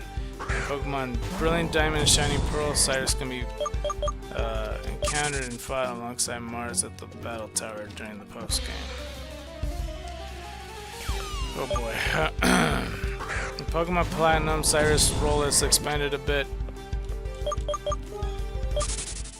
as he is first met at Lake Verity near the start of the game. He is also met in front of the statue in Eternal City, and like before, he is first battled in the ruins, I didn't mean a leaf seed, of Celestic Town, where he also revealed himself as the boss of Team Galactic. Let's do that. At the Team Galactic HQ, the player and Looker witness and Cyrus giving a speech to all of his underlings before the... Hold on, let me do the count. 699, we're almost at 700. The player and Looker witness Cyrus giving a speech to all of his underlings before the player meets him in the office. There he divulges that his true intention is to create a new world solely by himself, and he is merely using Team Galactic to the end. After summoning both Dialga and Palkia at the Spear Pillar with his two red chains, he is taken by Giratina to the Distortion World, where he eventually battles the player one last time after the player battles Giratina. Cyrus stays in the Distortion World, still vowing to create a world without spirit. So, an alternate universe version of Cyrus appears as a member of Team Rainbow Rocket in Pokemon Ultra Sun and Ultra Moon. He is one of the second pair of bosses the player must face, alongside with Lysandre. Like the other bosses, this Cyrus was summoned from a world where his plans succeeded. However, he explains to the player he was engulfed by a mysterious shadow during his moment of victory and transported to the game's world at first. He appears confused about his location, asking the player if he was reached the new world. No matter what the player's response is, he senses that the player possesses a strong spirit and concludes that he has not reached his desired world. The Rodent Pokédex catches his intention and he interacts with it, leading him to realize that even the Pokédex has a spirit in the games.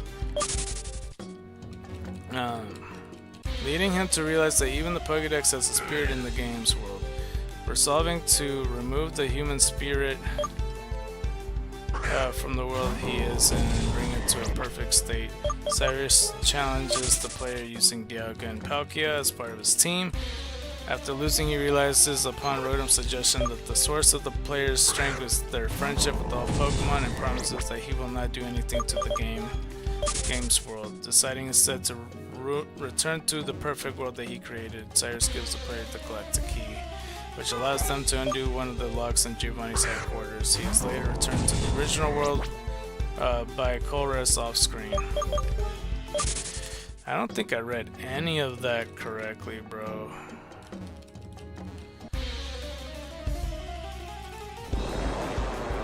I feel like I rushed through all of that. Let me read it a bit more profound and slower, because I was also a bit tired, so it didn't even hit me what I just read. I'm like, am I in the Rainbow Rocket section? And it was. Okay, so this is the Rainbow Rocket session. An alternative universe version of Cyrus appears as a member of Team Rainbow Rocket in Pokemon Ultra Sun and Ultra Moon. He is one of the second pair of bosses the player must face along with Lysandre. Like the other bosses, the Cyrus was summoned from a world where his plan succeeded. However, as he explains to the player, he was engulfed by a mysterious shadow during his moment of victory and transported to this game's world. At first, he appears confused about its location, asking the player if he has reached a new world. No matter what the player's response is, he senses that the player possesses a strong spirit and concludes that he has not reached his desired world. The Rotom Pokédex catches his attention, and he interacts with it, leading him to realize that even the Pokédex has a spirit in the game's world. Resolving to remove the human spirit from the world he is in and bring it to a perfect state, Cyrus challenges the player using Dialga and Palkia, as we get another egg right here. But it must be shiny. Of course not. Yeah. Okay, so this is like Cuarenta Tres, I think. I think that's accurate. I could be wrong. Okay, we'll work on it.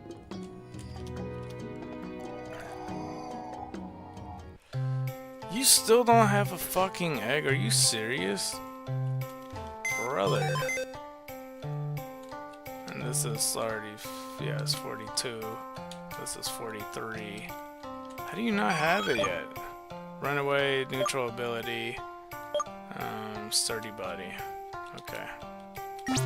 I'm so confused on why you don't have it. Damn it. We're pretty close on finishing and doing the hot chili pepper repper, or whatever it's gonna be called.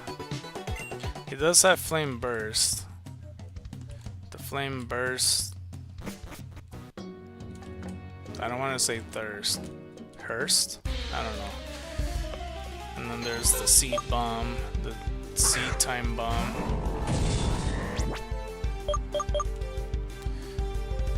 The seed bomb plum? I don't know.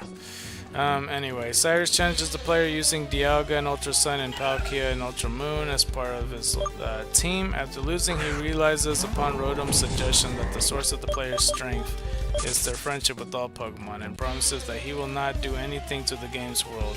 Deciding instead to return to the perfect world that he created, Cyrus gives the player the Galactic Key, which allows them to undo one of the locks on Giovanni's headquarters. He is later returned to his original world by Colress off screen. And yeah, Pokemon Diamond and Pearl first battle in the HQ. Murkrow, Golbat, and Sneasel. Now Murkrow we made into a poison ghost type. I know that much. Golbat we already mentioned, a dark dragon type, and Sneasel I think I said, because the other one's poison fighting and this is dark ice, that I made it into a steel psychic, as we got 700 good old Eevees, and there we go. Okay, for the second battle, Team Galactic, we have Honchkrow, Gyarados, Crobat, and Weavile. as we already talked about all these Pokemon except for Gyarados. Well, for today that is. Fire Dragon type. Magikarp would just be Fire though, then crossing the Dragon's Gate to become Dragon type. Pokemon Platinum. First battle, he has Sneasel, Golbat, and Murkrow. Let's see. Second battle, he has 3 Pokemon. And Team Galactic HQ, Sneasel, Crobat, and Honchkrow. Third battle, he has 5 Pokemon. He has Houndoom, Honchkrow, Crobat, Gyarados, and Weavile. Houndoom I made into a Dark Ghost type, I think. Let's see, Honchkrow, Crobat, yeah, we already got those. Pokemon Ultra Sun and Ultra Moon. This is his Ultra Sun team. Houndoom, Honchkrow, Crobat, Weavile, and Dialga. Which for Dialga, I don't know what to give it, because it's Steel Dragon. I don't even know if the origin forms changes his typing. The Steel Dragon, what else could it be? Rock, water? Just to make it into the time thing. That's all I got, really. Ultra Moon. Houndoom, Honchkrow, Crobat, Weavile, and Palkia. Which for Palkia, I'll make into a Fairy Psychic type, I think. Or should I make it Steel? Fairy Steel type, maybe, for Dimensions. Something like that. First battle and Diamond Pearl and Brilliant Diamond and Shining Pearl is what I meant. Murkrow, Golbat, and Sneasel. Second battle, we got ourselves the Spear Pillar, Honchkrow, Crobat, Gyarados, and Weavile. And then we got Battle Tower, we got Mars, and Cyrus, Raichu, Bronzong, Gyarados, and Salamence, Espeon, Togekiss, Weavile, Entei, Crobat, Perugly, Rotom, and Gyarados. I don't know where the fuck he got the Entei from, but when I was talking about Mars, I noticed that Entei, because it's always the 2 bottom ones that I suggest, because it's, for Mars, she has Raichu and Bronzong on the first segment. But this is Gyarados and Salamence belonging to Cyrus. And then Espeon to Togekiss is Mars. And then Weavile and Entei is Cyrus, so that's how I know it's his. Crobat and Perugly for Mars, and then Rotom and Gyarados for the other one.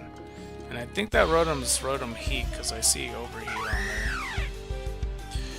And that's pretty much it with Cyrus. So we completed all of Team Galactic. And we did talk about Plasma a little bit ago. I still don't know if, I mean, that kind of implies that Cyrus ends up dying because of the shadow part, I think. I don't know. It could be loads of things. But yeah.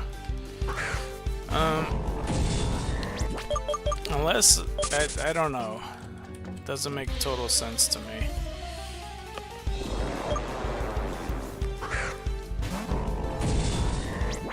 Okay, well, let's just continue. I was thinking of ending it at 5:30. I don't know if I can hang in there or not. Alright. How many Flame Bursts do I even have left, to be honest? I don't have any eggs, and that saddens my soul, bro. 10 more Flame Burst. Okay, let's go fly over just to check to see if there's a Mon or not, you know.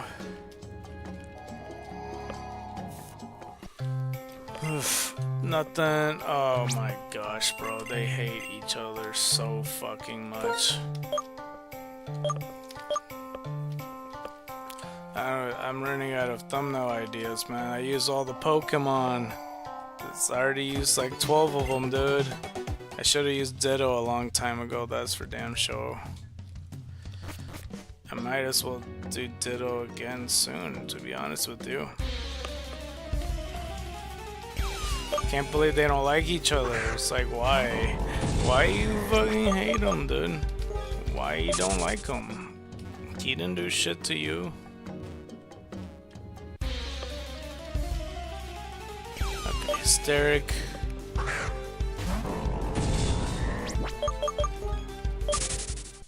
Oh my gosh, I'm tired.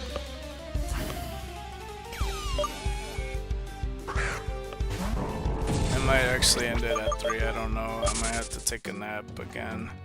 But I know I basically promised. I didn't promise per se, but I said I was gonna do it till 5:30. But like I'm telling you, the moment I finished eating, I knew I was feeling tired already. And it's almost there where I fixed my sleep schedule, and I think I could do it tonight. I just have to not wake up early. That's all I could do. But at least me starting early makes it so like at 3 o'clock at least I have more time to sleep for like before I pick up my family member. So that makes it doable. And then I could stay up a little bit later at the nighttime and then have a good time to sleep rather than 10 o'clock. Because I don't want to wake up at 4 a.m. And then we'll see after that. Wake up at a decent time. Because I wanted to play Fortnite tonight, but I don't think that's an option for today. Yeah. But yeah, there's not many Team Plasma stuff, because we already talked about N and Getsus, but I think the 7 Sages are left. But Getsus is one of the 7 Sages, is the weird part about all this. So really there's like 6 other Sages to talk about. So I don't really know. Okay. Well, I mean, if this week's ends up being 4 hours, then I have no idea. We might have to, like, you know, tomorrow might have to start at 11 a.m. again. I'm not sure. Okay.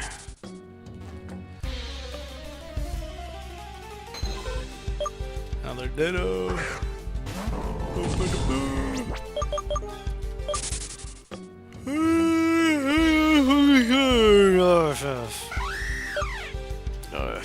In case you didn't understand what I said I hate that I'm fucking tired. That's in yawn. Team Plasma, Team Flare. Team Flare, I for the life of me don't remember any of the characters. Like, I like the game a lot. You know, it feels incomplete just in some aspects. Like they could have done more. Not incomplete. I don't think that's the word either. But it feels like something's missing as well. Because they had to cancel Pokemon Z, and that could have been something. But we got 700 already.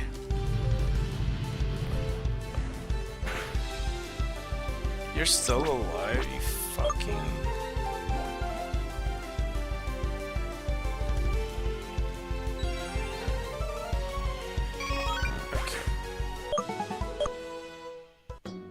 Please. 701. Oh, the person stopped by. What the heck? I didn't even see them stop by. Okay, let's see here.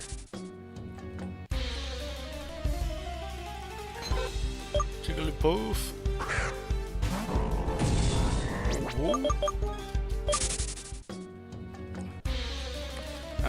But yeah, if I was trying to remember Team Flare,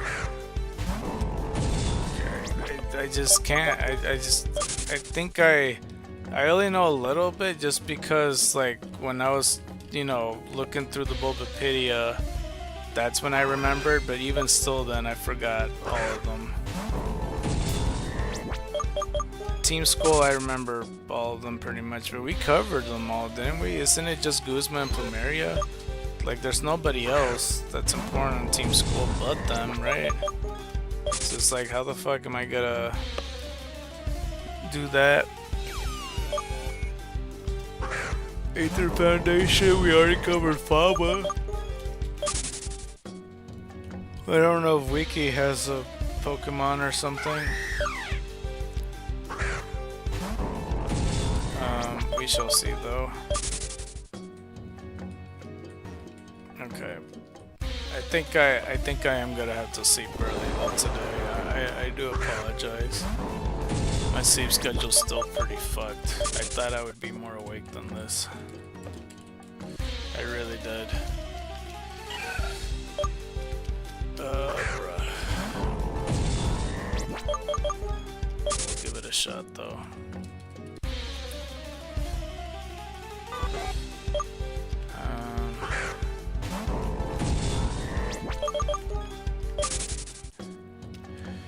Hold on, I might as well reply to this person.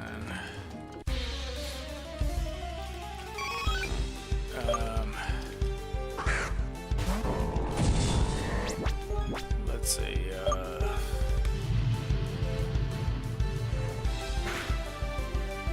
critical hit on you, and 702.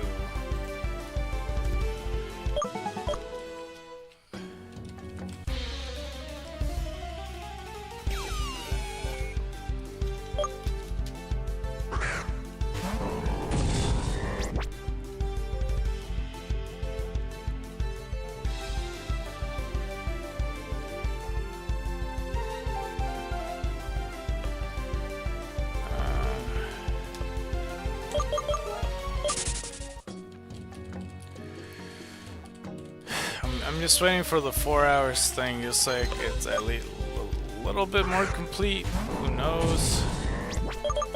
Just a little bit more. And we could test the theory of 11 AM is like the sweet hour or wherever. I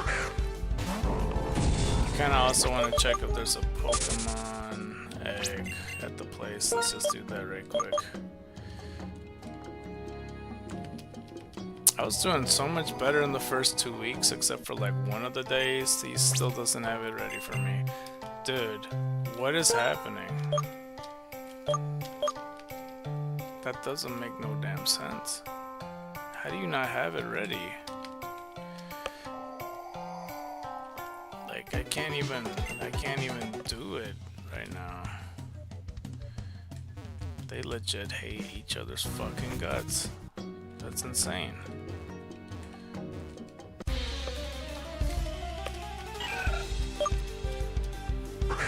You know, a thought crossed my mind a second ago. It's like, what if when I pass by here, like these flowers right here is the spot, and then I get a retro Eevee? Like, what if, right? That'd be pretty dope. Like, we just keep going back and forth on these flowers and get it. That'd be insane. But yeah, if you're new from this and you want to know basically what from like the first couple days, like day 1 we got a shiny. It was a shiny Jigglypuff named Emerald Eye. Day 2 we got our most luckiest by finding like a lot of Eevees, along with finding basically a shiny Hysteric, the first one, and then a shiny Ditto. Which the Hysteric we called it, I almost said Pink Eye, what the fuck did that come from? Periwinkle. And at first we called it Blueberry for like the Ditto, but then we changed it to Blue Jam. And then I think like 2 days later after that, we ended up finding a... No, wait, it wasn't that. I think it was day 5 we found another shiny Hysteric.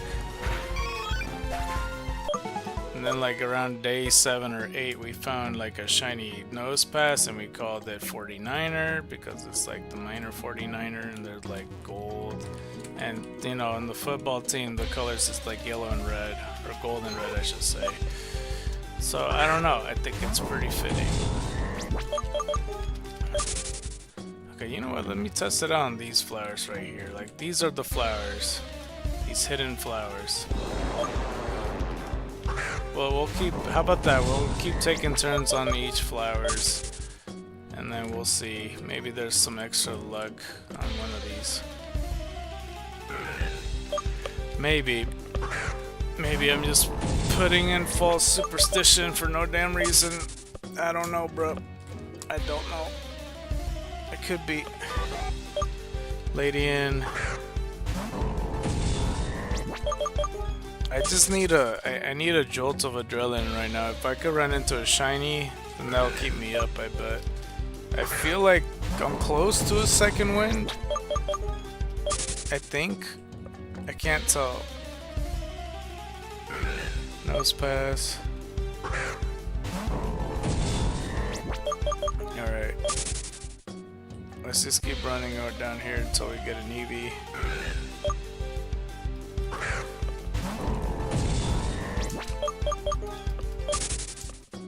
Alright. Well, I really doubt I could finish all the 7 sages before 30 minutes, but I don't think they'll have much to say after the first one. You know what I mean? So it should be relatively easy, so I guess we could take Team Plasma out the way. So let's just get started, shall we? We might as well do that. Ah, fuck, hold on, I need to move while I do this. Let's put, I'll just put that for Team Galactic, but then I'll go to this part right here, so I'm going back and forth still, and then put, Plasma, oops, Plasma, I didn't mean to do that clearly, Chansey,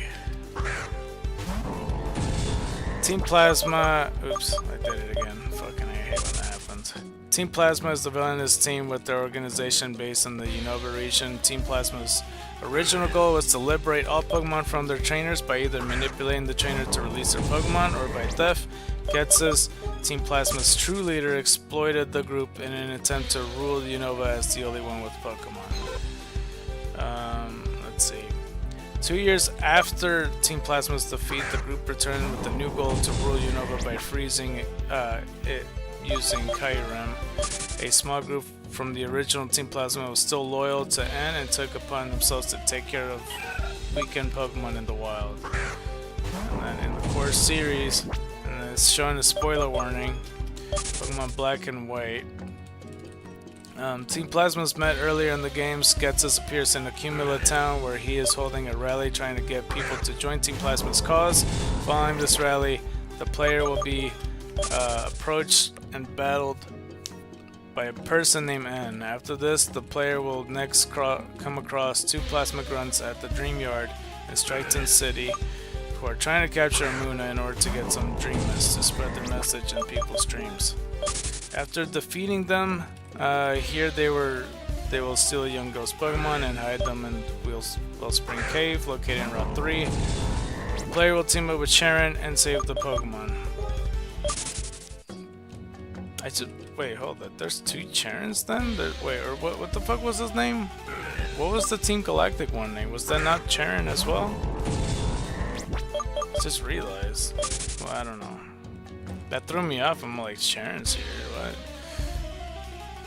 I might be missing it, I don't know. I might have also run into a Eevee earlier and I did not acknowledge it, but we'll see. Let's do that. Oh, you point. Oh, I'm sorry. Oh, I'm sorry. Now give me Retro Eevee, damn it. Just do it. Just do it, dude. Just do it. Alright, let's go do that. 704. It's the Eevee count. Okay, let's go up here. This is my spot right here, dude. I'm telling you. There's my frickin' spot. Where was I?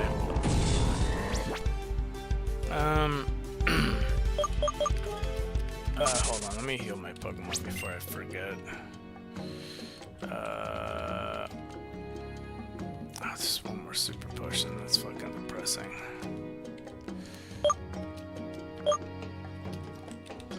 In Nakreen City, the player will run into N at the entrance of Nakreen Gym, which also doubles as the city's museum, and will challenge the player to the Pokemon battle and leave after being defeated, allowing the player to proceed inside the museum and challenge Lenora. Right after the player obtains the basic badge, Team Plasma will attack the museum and steal a Dragon Skull. Part of an exhibit. Wait, what? Team Plasma will attack the museum and steal a Dragon Skull that was part of the exhibit. It didn't say that, it says part of an exhibit, but whatever. The player will team up with Berg to chase Team Plasma into Pinwheel Forest, where they will defeat the grunts, causing Gorm to return the scroll, which the player then immediately gives to Lenora. The next encounter is in Castelia City, where they have stolen Bianca's Muna. After confronting them, they will give Muna back. After entering Nimbasa City, the player will find two grunts harassing an old man. After defeating them, they will run off into the into the city's amusement park. I don't know where I said Pokemon from. The player will follow the grunts and encounter Anne, who takes them to the Ferris wheel. During the ride, Anne will reveal that he is the leader of Team Plasma. The two will then battle after getting off the ride. The next encounter will be Driftfield City, where Gym Leader's Clay tells the player and Charon that they will be able to challenge the gym if they catch Team Plasma in the cold storage. Zinzolin and a group of grunts will be found in the deepest part of the said building, and Clay will also take them into custody. Later, Getsus retrieves the restrained Team Plasma members, subtly threatening Clay as he means a negotiation. Later, as the player journeys through the Charstone Cave in Route 6, they encounter Anne, who tells them they are to be tested by Team Plasma. The Shadow Trial are encounters for the first time, and they work as a guide through Team Plasma Trial near the cave's exit. Anne challenges the player to another battle. Anne is then briefly encountered outside the Mistralton Gym on his own, where he tests the friendship between the player and the current lead Pokemon. Charon and the player will encounter some Team Plasma grunts near Twist Mountain exit, where they will be told that Team Plasma have found what they were looking for, and that they were heading to Dragon Spiral Tower in Icarus City. However, they cannot be encountered before defeating Bryson at the Icarus Gym. At the tower, Anne reawakens Reshiram Resekrom. He challenges the player to revive the opposite legendary dragon and battle him at the Pokemon League and leaves. Alder arrives at the spot and advises everyone to go to the Relic Castle at the Desert Resort. I lost my place, I don't know how. What the fuck, where is it? Oh. Wait, did I skip text? Wait. Charon and the player will encounter some Team Plasma grunts near Twist Mountain exit, where they will be told that Team Plasma has found what they were looking for and that they are heading to Dragon Spiral Tower in Icarus City. However, they cannot be encountered before defeating, I don't know why I say it like that, Bryson at the Icarus Gym at the tower, and reawakens Reshiram and Pokemon White, or Zekrom and Pokemon Black. He challenges the player to revive the opposite legendary dragon, battle him at the Pokemon League, and leaves. Alder arrives at the spot and advises everyone to go to the Relic Castle at the Desert Resort. After descending, Alder, Charon, and the player find Getsus, who tells them it's pointless to continue resisting them, and leaves. Right after exiting the Relic Castle, Professor Juniper tells the player to go immediately to Nakreen City, where they will receive the Dark Stone in white version and the Light Stone in black version. Getsus will then confront the player on the Two Blind Bridge and tell them that even though they have the Light/Dark Stone, Team Plasma will achieve its goal. Soon after, the player will witness Getsus give another speech in Appaloosa City. After defeating Elite Four, the player will head to the Champions Room, where they will see Anne after he was defeated Alder. Anne will then reveal his castle, which rises out of the ground and attaches to the Pokemon League. The Pokemon League building. The player then chases N into the castle, where the 7 sages try to stop them. The Unova gym leaders. Hold on. Let's see that. The Unova gym leaders accept the Shrine gym leaders, then appear to keep as might as well do that. Sages busy while the player searches the castle. One of the Shadow Triad will guide the players around N Castle. As we get another Eevee going for us, 705. There you go. Where the player can find N's room and the N foster sisters, who will provide some information regarding N and heal the player's team outside the Outside the throne room, Getsus will challenge the player to face N, confident that the player will not recognize by the legendary dragon. After N confronts a player, the dark stone white and the light stone black reacts to the environment and Zekrom or Reshiram reawakens. The player will have to capture the dragon and have it join their party. If the player team is full, the game will give the option to send one of the Pokemon to the PC. The player and N will then have one final battle. With the player proving victorious, Getsus will arrive and violently lash out at N. He reveals his true goal and decides he will still use N as the king of Team Plasma. Since the player now knows the truth, Getsus will try to silence them. Starting Pokemon battle, Alder and Cheren arrive at the room and witness the events, and when Getsus is defeated, it is them who escort them outside the room. N accepts his belief where misguided and confesses he had been tatting ever since he met the player back in Akimura Town. He will then bid farewell and fly away with Reshiram and Zekrom. I feel like I'm fading away as I read, bro. After the credits roll, Looker will appear at the player's house and will request to help them finding and capture the other sages of Team Plasma, which one of them will tell some backstory on Team Plasma before being arrested. The Shadow Triad will also appear at Marvelous Bridge, and they will give the player Animate, Lustrous, and Griseous Orb. They also reveal that they rescued Getsus from being arrested, and he was now fled. So we get another one of these. Before the stage, how the fuck are you still alive?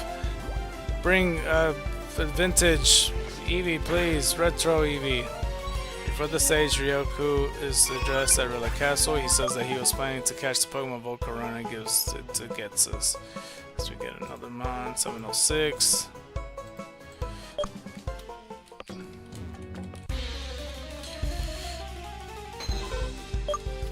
But no one knows Highs and N's whereabouts, and that's not even, no one even knows. Oh fuck, I didn't mean to attack them. If they really are parent and child, once all the sages were arrested, Looker says that he heard N was seen in different land with the dragon Pokemon.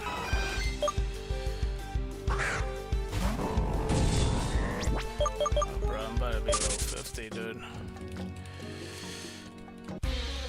Some Team Plasma Grunts will also appear during the Liberty Pass event, where they will take over Liberty Garden and they try to capture Victini. Genesect was going to be revived from Fossil and powered up by Team Plasma to create the most powerful Pokemon ever, but the project was abandoned because N felt that any Pokemon modified by science had lost its pureness. However, one scientist kept working on it, annoyed that N denied his talent. The scientist reconstructed Genesect and powered up the gun on its back.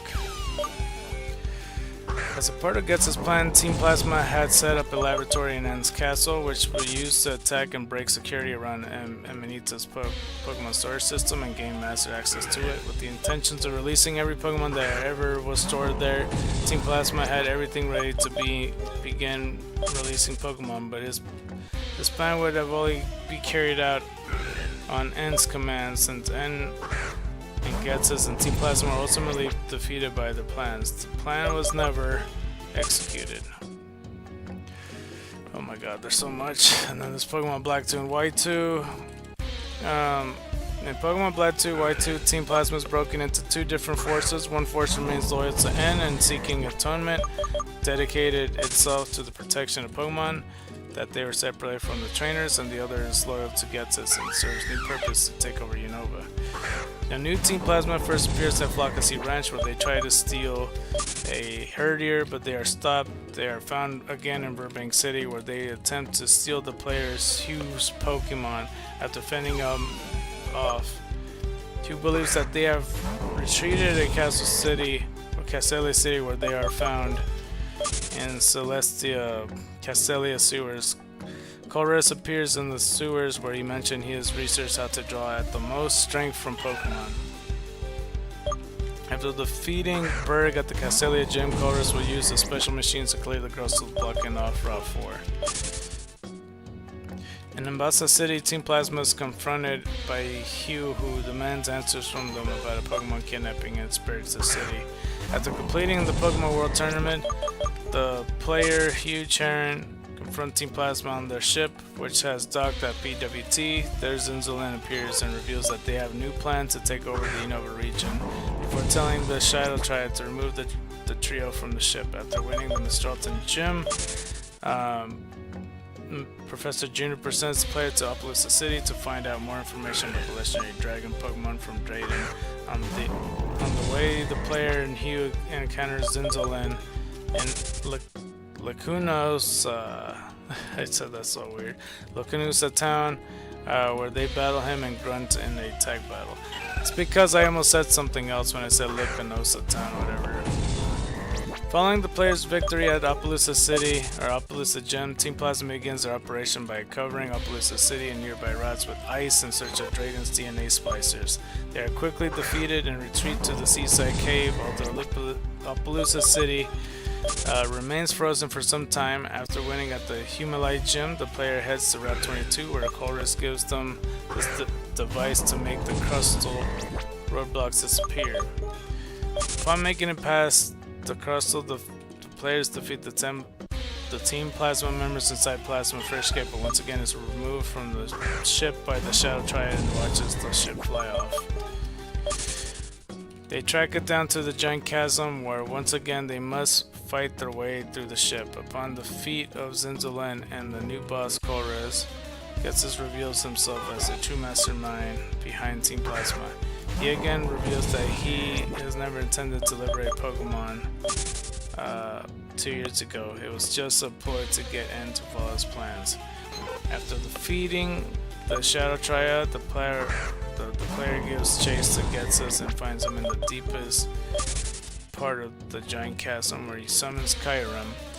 Ghetsis ordered Kyurem to attack the player, but the attack is stopped at the last minute by N, who arrives to save them. Ghetsis is not surprised by this, who then uses the stolen DNA splicers to merge Kyurem and N's dragon. The player then takes on the new dragon as well as Ghetsis and put an end to his plans once and for all. Colress then disbands Team Plasma for good, taking the Plasma Freshgate and docking it outside the P2 laboratory, where he continues his research.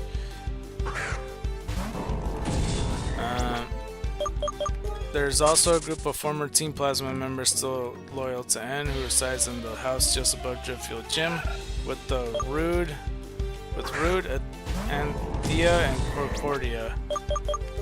Ashamed of their past deeds, they have vowed to make amends by returning the Pokemon taken from their trainers, as well as caring for the Pokemon whose trainers they couldn't find. Then they openly welcomed the player and Hugh into their cause to help stop Ghetsis and take care of the abandoned Pokemon.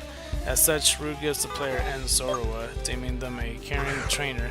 They also confront the new Team Plasma at the giant chasm and help hold them off so the player can enter the Plasma Freshgate. The player can also find N's Pokemon in various locations after witnessing a memory link. On Victory Road, Backpacker May mentioned that she has a Team Plasma Grunt and that she battled Hilbert and Hilda. That she was a... oh, that... okay, yeah, that she was a Team Plasma Grunt. Oh, gotcha. Alright.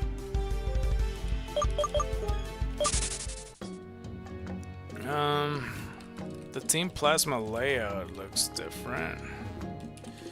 There is N, Ghetsis, and Korez. But then there's also the like the 7 sages. 1, 2, 3, 4, 5, 6, 7. But yeah, I do see Ghetsis' name on there. Alright, let's look up Brood then. Hopefully it's not gonna break down what we already read. But Brood, it's one of the 7 stages of Team Plasma. In Pokemon Black and White, Brood is encountered along with Ghetsis, Bronius, and several Team Plasma grunts at Team Plasma's hideout in Castelia City. He leaves the building shortly after the arrival of the player. He later appears with all the other stages at N Castle, blocking the player's way to N. However, he is stopped by the arrival of Unova gym leaders as they clear a path for the player. After Ghetsis has been defeated, Root can be found on Route 18, where he gives the player TM32 double team and is arrested by Looker.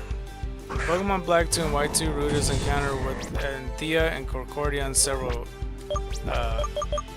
grunts in the original Team Plasma safe house in Driftfield City. After losing in a battle with the player, he gives the player's N Zoroa. Shortly afterwards, he appears on Route 6 after the player has encountered Cobalion. Let's go like this. I never really tested this theory out. Or no. No, he gives... Okay, never mind. I did do that. I thought they meant like you could find them in the grass or some shit. Or maybe it did meant that. I'm not really sure. I swear I was given a Zoroa at one point. 707 though. Not but for the other Pokemon, that's what I more so was talking about. But yeah. Later he appears leading the members of the original Team Plasma against Ghetsis' new Team Plasma at the Giant Chasm, occupying their forces to allow the player to reach Ghetsis himself. And in Pokemon Black 2 and White 2, the 2 Pokemon that he has is Herdier and Swoobat. And he gives away the Zoroa. And that's pretty much it. Oh wait, he has no, that's his overworld sprite, never mind. Alright, so let's go with the Ryoku. Ryoku is one of the 7 stages of Team Plasma. He has like a brushed mustache as opposed to the other guy, Rude, that had a full beard that looked kind of similar to his, just the way the handlebars go out. In the Pokemon Black and White, Ryoku is the first met in the Rayla Castle. He appears on the 2nd floor and says that Ghetsis intends to test the player. He later appears with all the other stages except Ghetsis at N's Castle, blocking the player's way to N. However, he is stopped by Unova gym leaders who clear the path for the player to N. After Ghetsis has been defeated, Ryoku can be found in the Rayla Castle, attempting to catch the Volcarona that resides there to impress Ghetsis. When found, he gives the player TM04 Calm Mind and is arrested by Looker. Ryoku does not make any appearance in Pokemon Black 2 and White 2. That is shocking. Crazy, in fact. So you don't battle him at all? Okay. Alright, this is Gailio. Gailo. Gailo is one of the 7 stages of Team Plasma. Let's see. It's like a mustache and beard combination because the mustache is outlined. Pokemon Black and White, Gailo is the first met in Dragon Spiral Tower. He later appears with all the other stages except Ghetsis at N Castle, blocking the player's way to N. However, he is stopped by the Unova gym leader who arrives to clear a path for the player. After Ghetsis has been defeated, Gailo can be found on Route 14 where he gives the player TM08 bulk up and is arrested by Looker. Gailo does not make an appearance on Pokemon Black 2 and White 2, unfortunately. Alright. So that's already like more than halfway on those. Because Ghetsis is already there. Let's go with Bronius, whoever that is. Or Bronius. He is one of the 7 stages of Team Plasma. In Pokemon Black and White, Bronius is encountered along with Ghetsis, Rude, and several Team Plasma grunts at Team Plasma's hideout in Castelia City. He leaves the building shortly after the arrival of the player. He later appears with all the players But with all the other sages, as we get another Eevee, except gets us at N's castle, blocking the player's way to N. Oh, we ran out. Wow. Okay, let's go to the next Pokemon then, right quick. We got no eggs, and that bothers me so badly. Okay, let's go with, that's not what I wanted to do. Damn it! I ran away. That was the most accidental run I've ever done in my life. I was trying to go click run. No, I didn't. Damn it! I meant to say click fight and then switch over to fucking Jet Strike, and damn it! That's the fourth Eevee we ran from. But that doesn't matter. I mean, like, you know. It's so annoying still. In Pokemon Black and White, Bronius is encountered along with Ghetsis, Rude, and several Team Plasma grunts at the Team Plasma's hideout in Castelia City. He leaves the building shortly after the arrival of the player. He later appears with all the other sages except Ghetsis at N's castle, blocking the player's way to N. However, he, along with the other sages, are confronted by the Unova gym leaders and forced to let the player through. After Ghetsis has been defeated, Bronius can be found in Charstone Cave, where he gives the player TM69 Rock Polish and is arrested by Looker. Bronius does not make an appearance in Pokemon Black 2 and White 2, though. Interesting. No battle from him. Okay, so let's go with Gorm next. Just like the 6th sage. Gorm is one of the 7 sages of Team Plasma. In the core series games, in Pokemon Black and White, Gorm is first met in Pinwheel Forest. He appears right after the player has defeated Team Plasma grunts and says that the Dragon's goal is not important to Team Plasma's goals. Later, he is seen along with the other sages confronting the gym leaders of the Unova region at N's castle. After Ghetsis has been defeated, Gorm can be found in the Dream Yard, where he gives the player TM75 Sword Stance and is arrested by Looker. In Pokemon Black 2 and White 2, Gorm appears in the Pinwheel Forest while the player and Charon are investigating there. He tries to sneak up on them, much like he did to Helbert and Hilda in Black and White in the Dream Yard. I didn't mean to do that. I didn't even mean to stay, now that I think about it. What the fuck, I ran out of moves. I could do this now. Okay, well, let's go. Well, first and foremost, let's go check if there's an egg that we could do this on. And I'm still determining whether I should sleep soon or not, but we got ourselves an egg that we could get. Okay.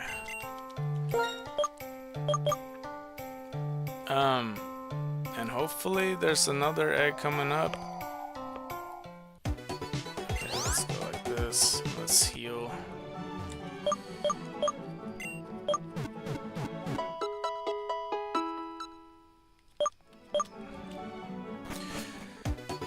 I haven't fully decided yet, man.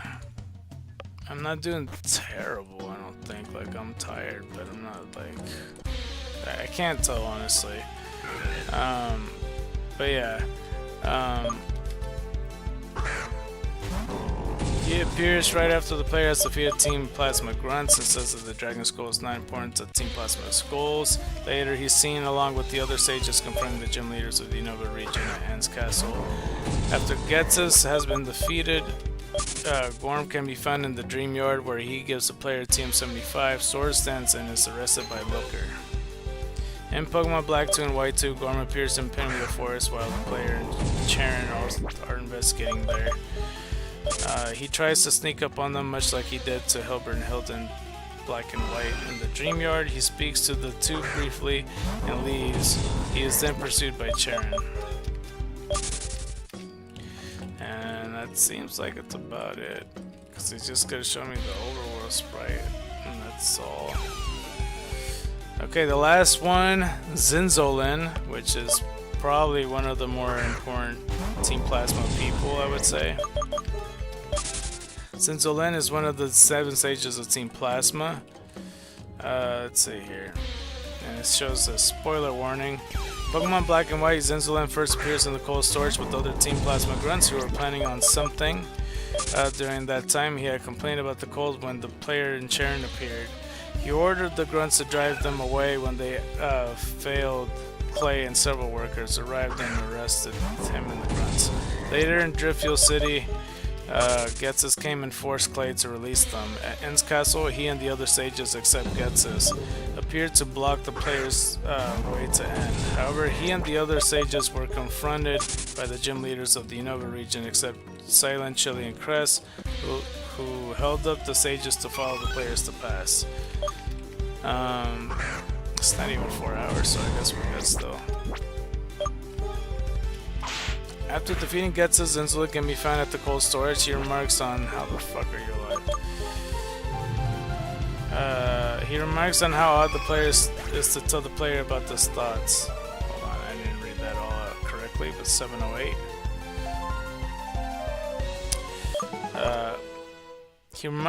He remarks on how odd the player is and tells the player about his thoughts. Then give the player team a 1 home clause while Looker arrives to arrest him. He goes unwillingly. Zillion reappears as a major antagonist in Pokemon Black 2 and White 2. He has joined the new... Oh, I guess it's 4 hours officially. Let me just finish the rest of the Team Plasma stuff. Level 50. I mean, honestly, 709. I think what we could do, one more Eevee, and like, cause Chorus is like the last one, but we could save that for some other day. But let me finish Zinzolin first. He is, where am I? Zinzolin reappears as the major antagonist in Pokemon Black 2 and White 2. He has joined the new Team Plasma formed by Ghetsis and now acts as one of the group's public leaders along with Chorus. Though he appears several times, usually when the player has major confrontation with Team Plasma, Zinzolin is not fought until the player reaches Lucanosa town. He confronts the player after Team Plasma uses the Plasma Frish Gate and Kyurem to freeze Appaloosa City. He is also seen in the Giant Chasm, leading Ghetsis forces against Root and several members of the original Team Plasma opposing them. As the player enters the Hall of Fame and defeats Hughes at Andela Town, Zinzolin appears there dressed in a new set of robes. He expresses remorse for his actions and gives the player books of Ghetsis research and allows translation to the messages in the Abyssal Ruins. When the player returns from the end of the Abyssal Ruins, Zinzolin gives them a big pull in the parts. See, my question is like, okay, so if he's being all forgiving and shit here, it's like, what about, like, what the fuck changed where, unless he was being deceitful? But we're at the battle screen now, I think, yeah. Black 2 and White 2 is Cragno, Sneasel, Golbat, and Garbodor. I think I gave Cragno like Steel type, possibly Psychic. Garbodor is a Fairy type, that's for sure. Second battle, 3 Pokemon. 2 Cragnos and a Weavile. So yeah, third battle, he has 6 Pokemon. Cragno, Weavile, Liepard, Watchog, and Scolipede.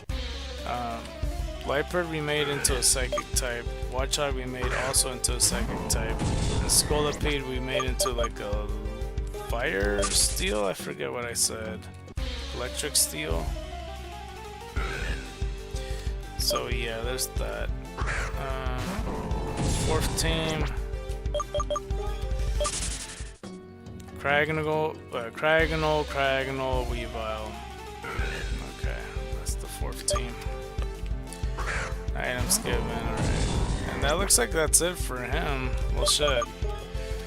Okay, yeah, I think I am gonna call it there though. So, like, once I get one more Eevee, that should be it. I'm sorry that I couldn't extend it more, man. I need to fix my sleep schedule. It's been killing me. I need to take a small nap before I pick up my family member. And then from there, I'll try to fix it more. and I'll get another stream going at 11 a.m. and I'll see how I feel from there. Hopefully I wake up closer to 11 a.m. rather than 4 a.m. because that was 8 hours, bro. I had a feeling I might get tired later onwards. But yeah, I mean, either way, if you like this episode, don't forget to press that like button. If you really like this episode, please consider subscribing. You haven't considered subscribing yet, please watch another one of my videos. I played the video games. Any of you like playing video games, you might like my stuff. With that being said, in the next one, we will start at 11 a.m. and then go all the way throughout 5:30. This time, what I've been saying from the first 2 days. Like, all these weeks have their own themes. Like, the first one is like the discovery phase of the week, where we got the most shinies. The second week was like, I don't even know, like the final 500, and then the third week is just kind of like, could we stay awake long enough? But there it is. That's the last Eevee for today. Let's go take it out, and yeah, and then we'll call it a day. So yeah, that's gonna be it. White tigers and dragons to you, and you've been scarred by the night. I'm out, and I promise that tomorrow I will make it work this time. See you around. I'm out.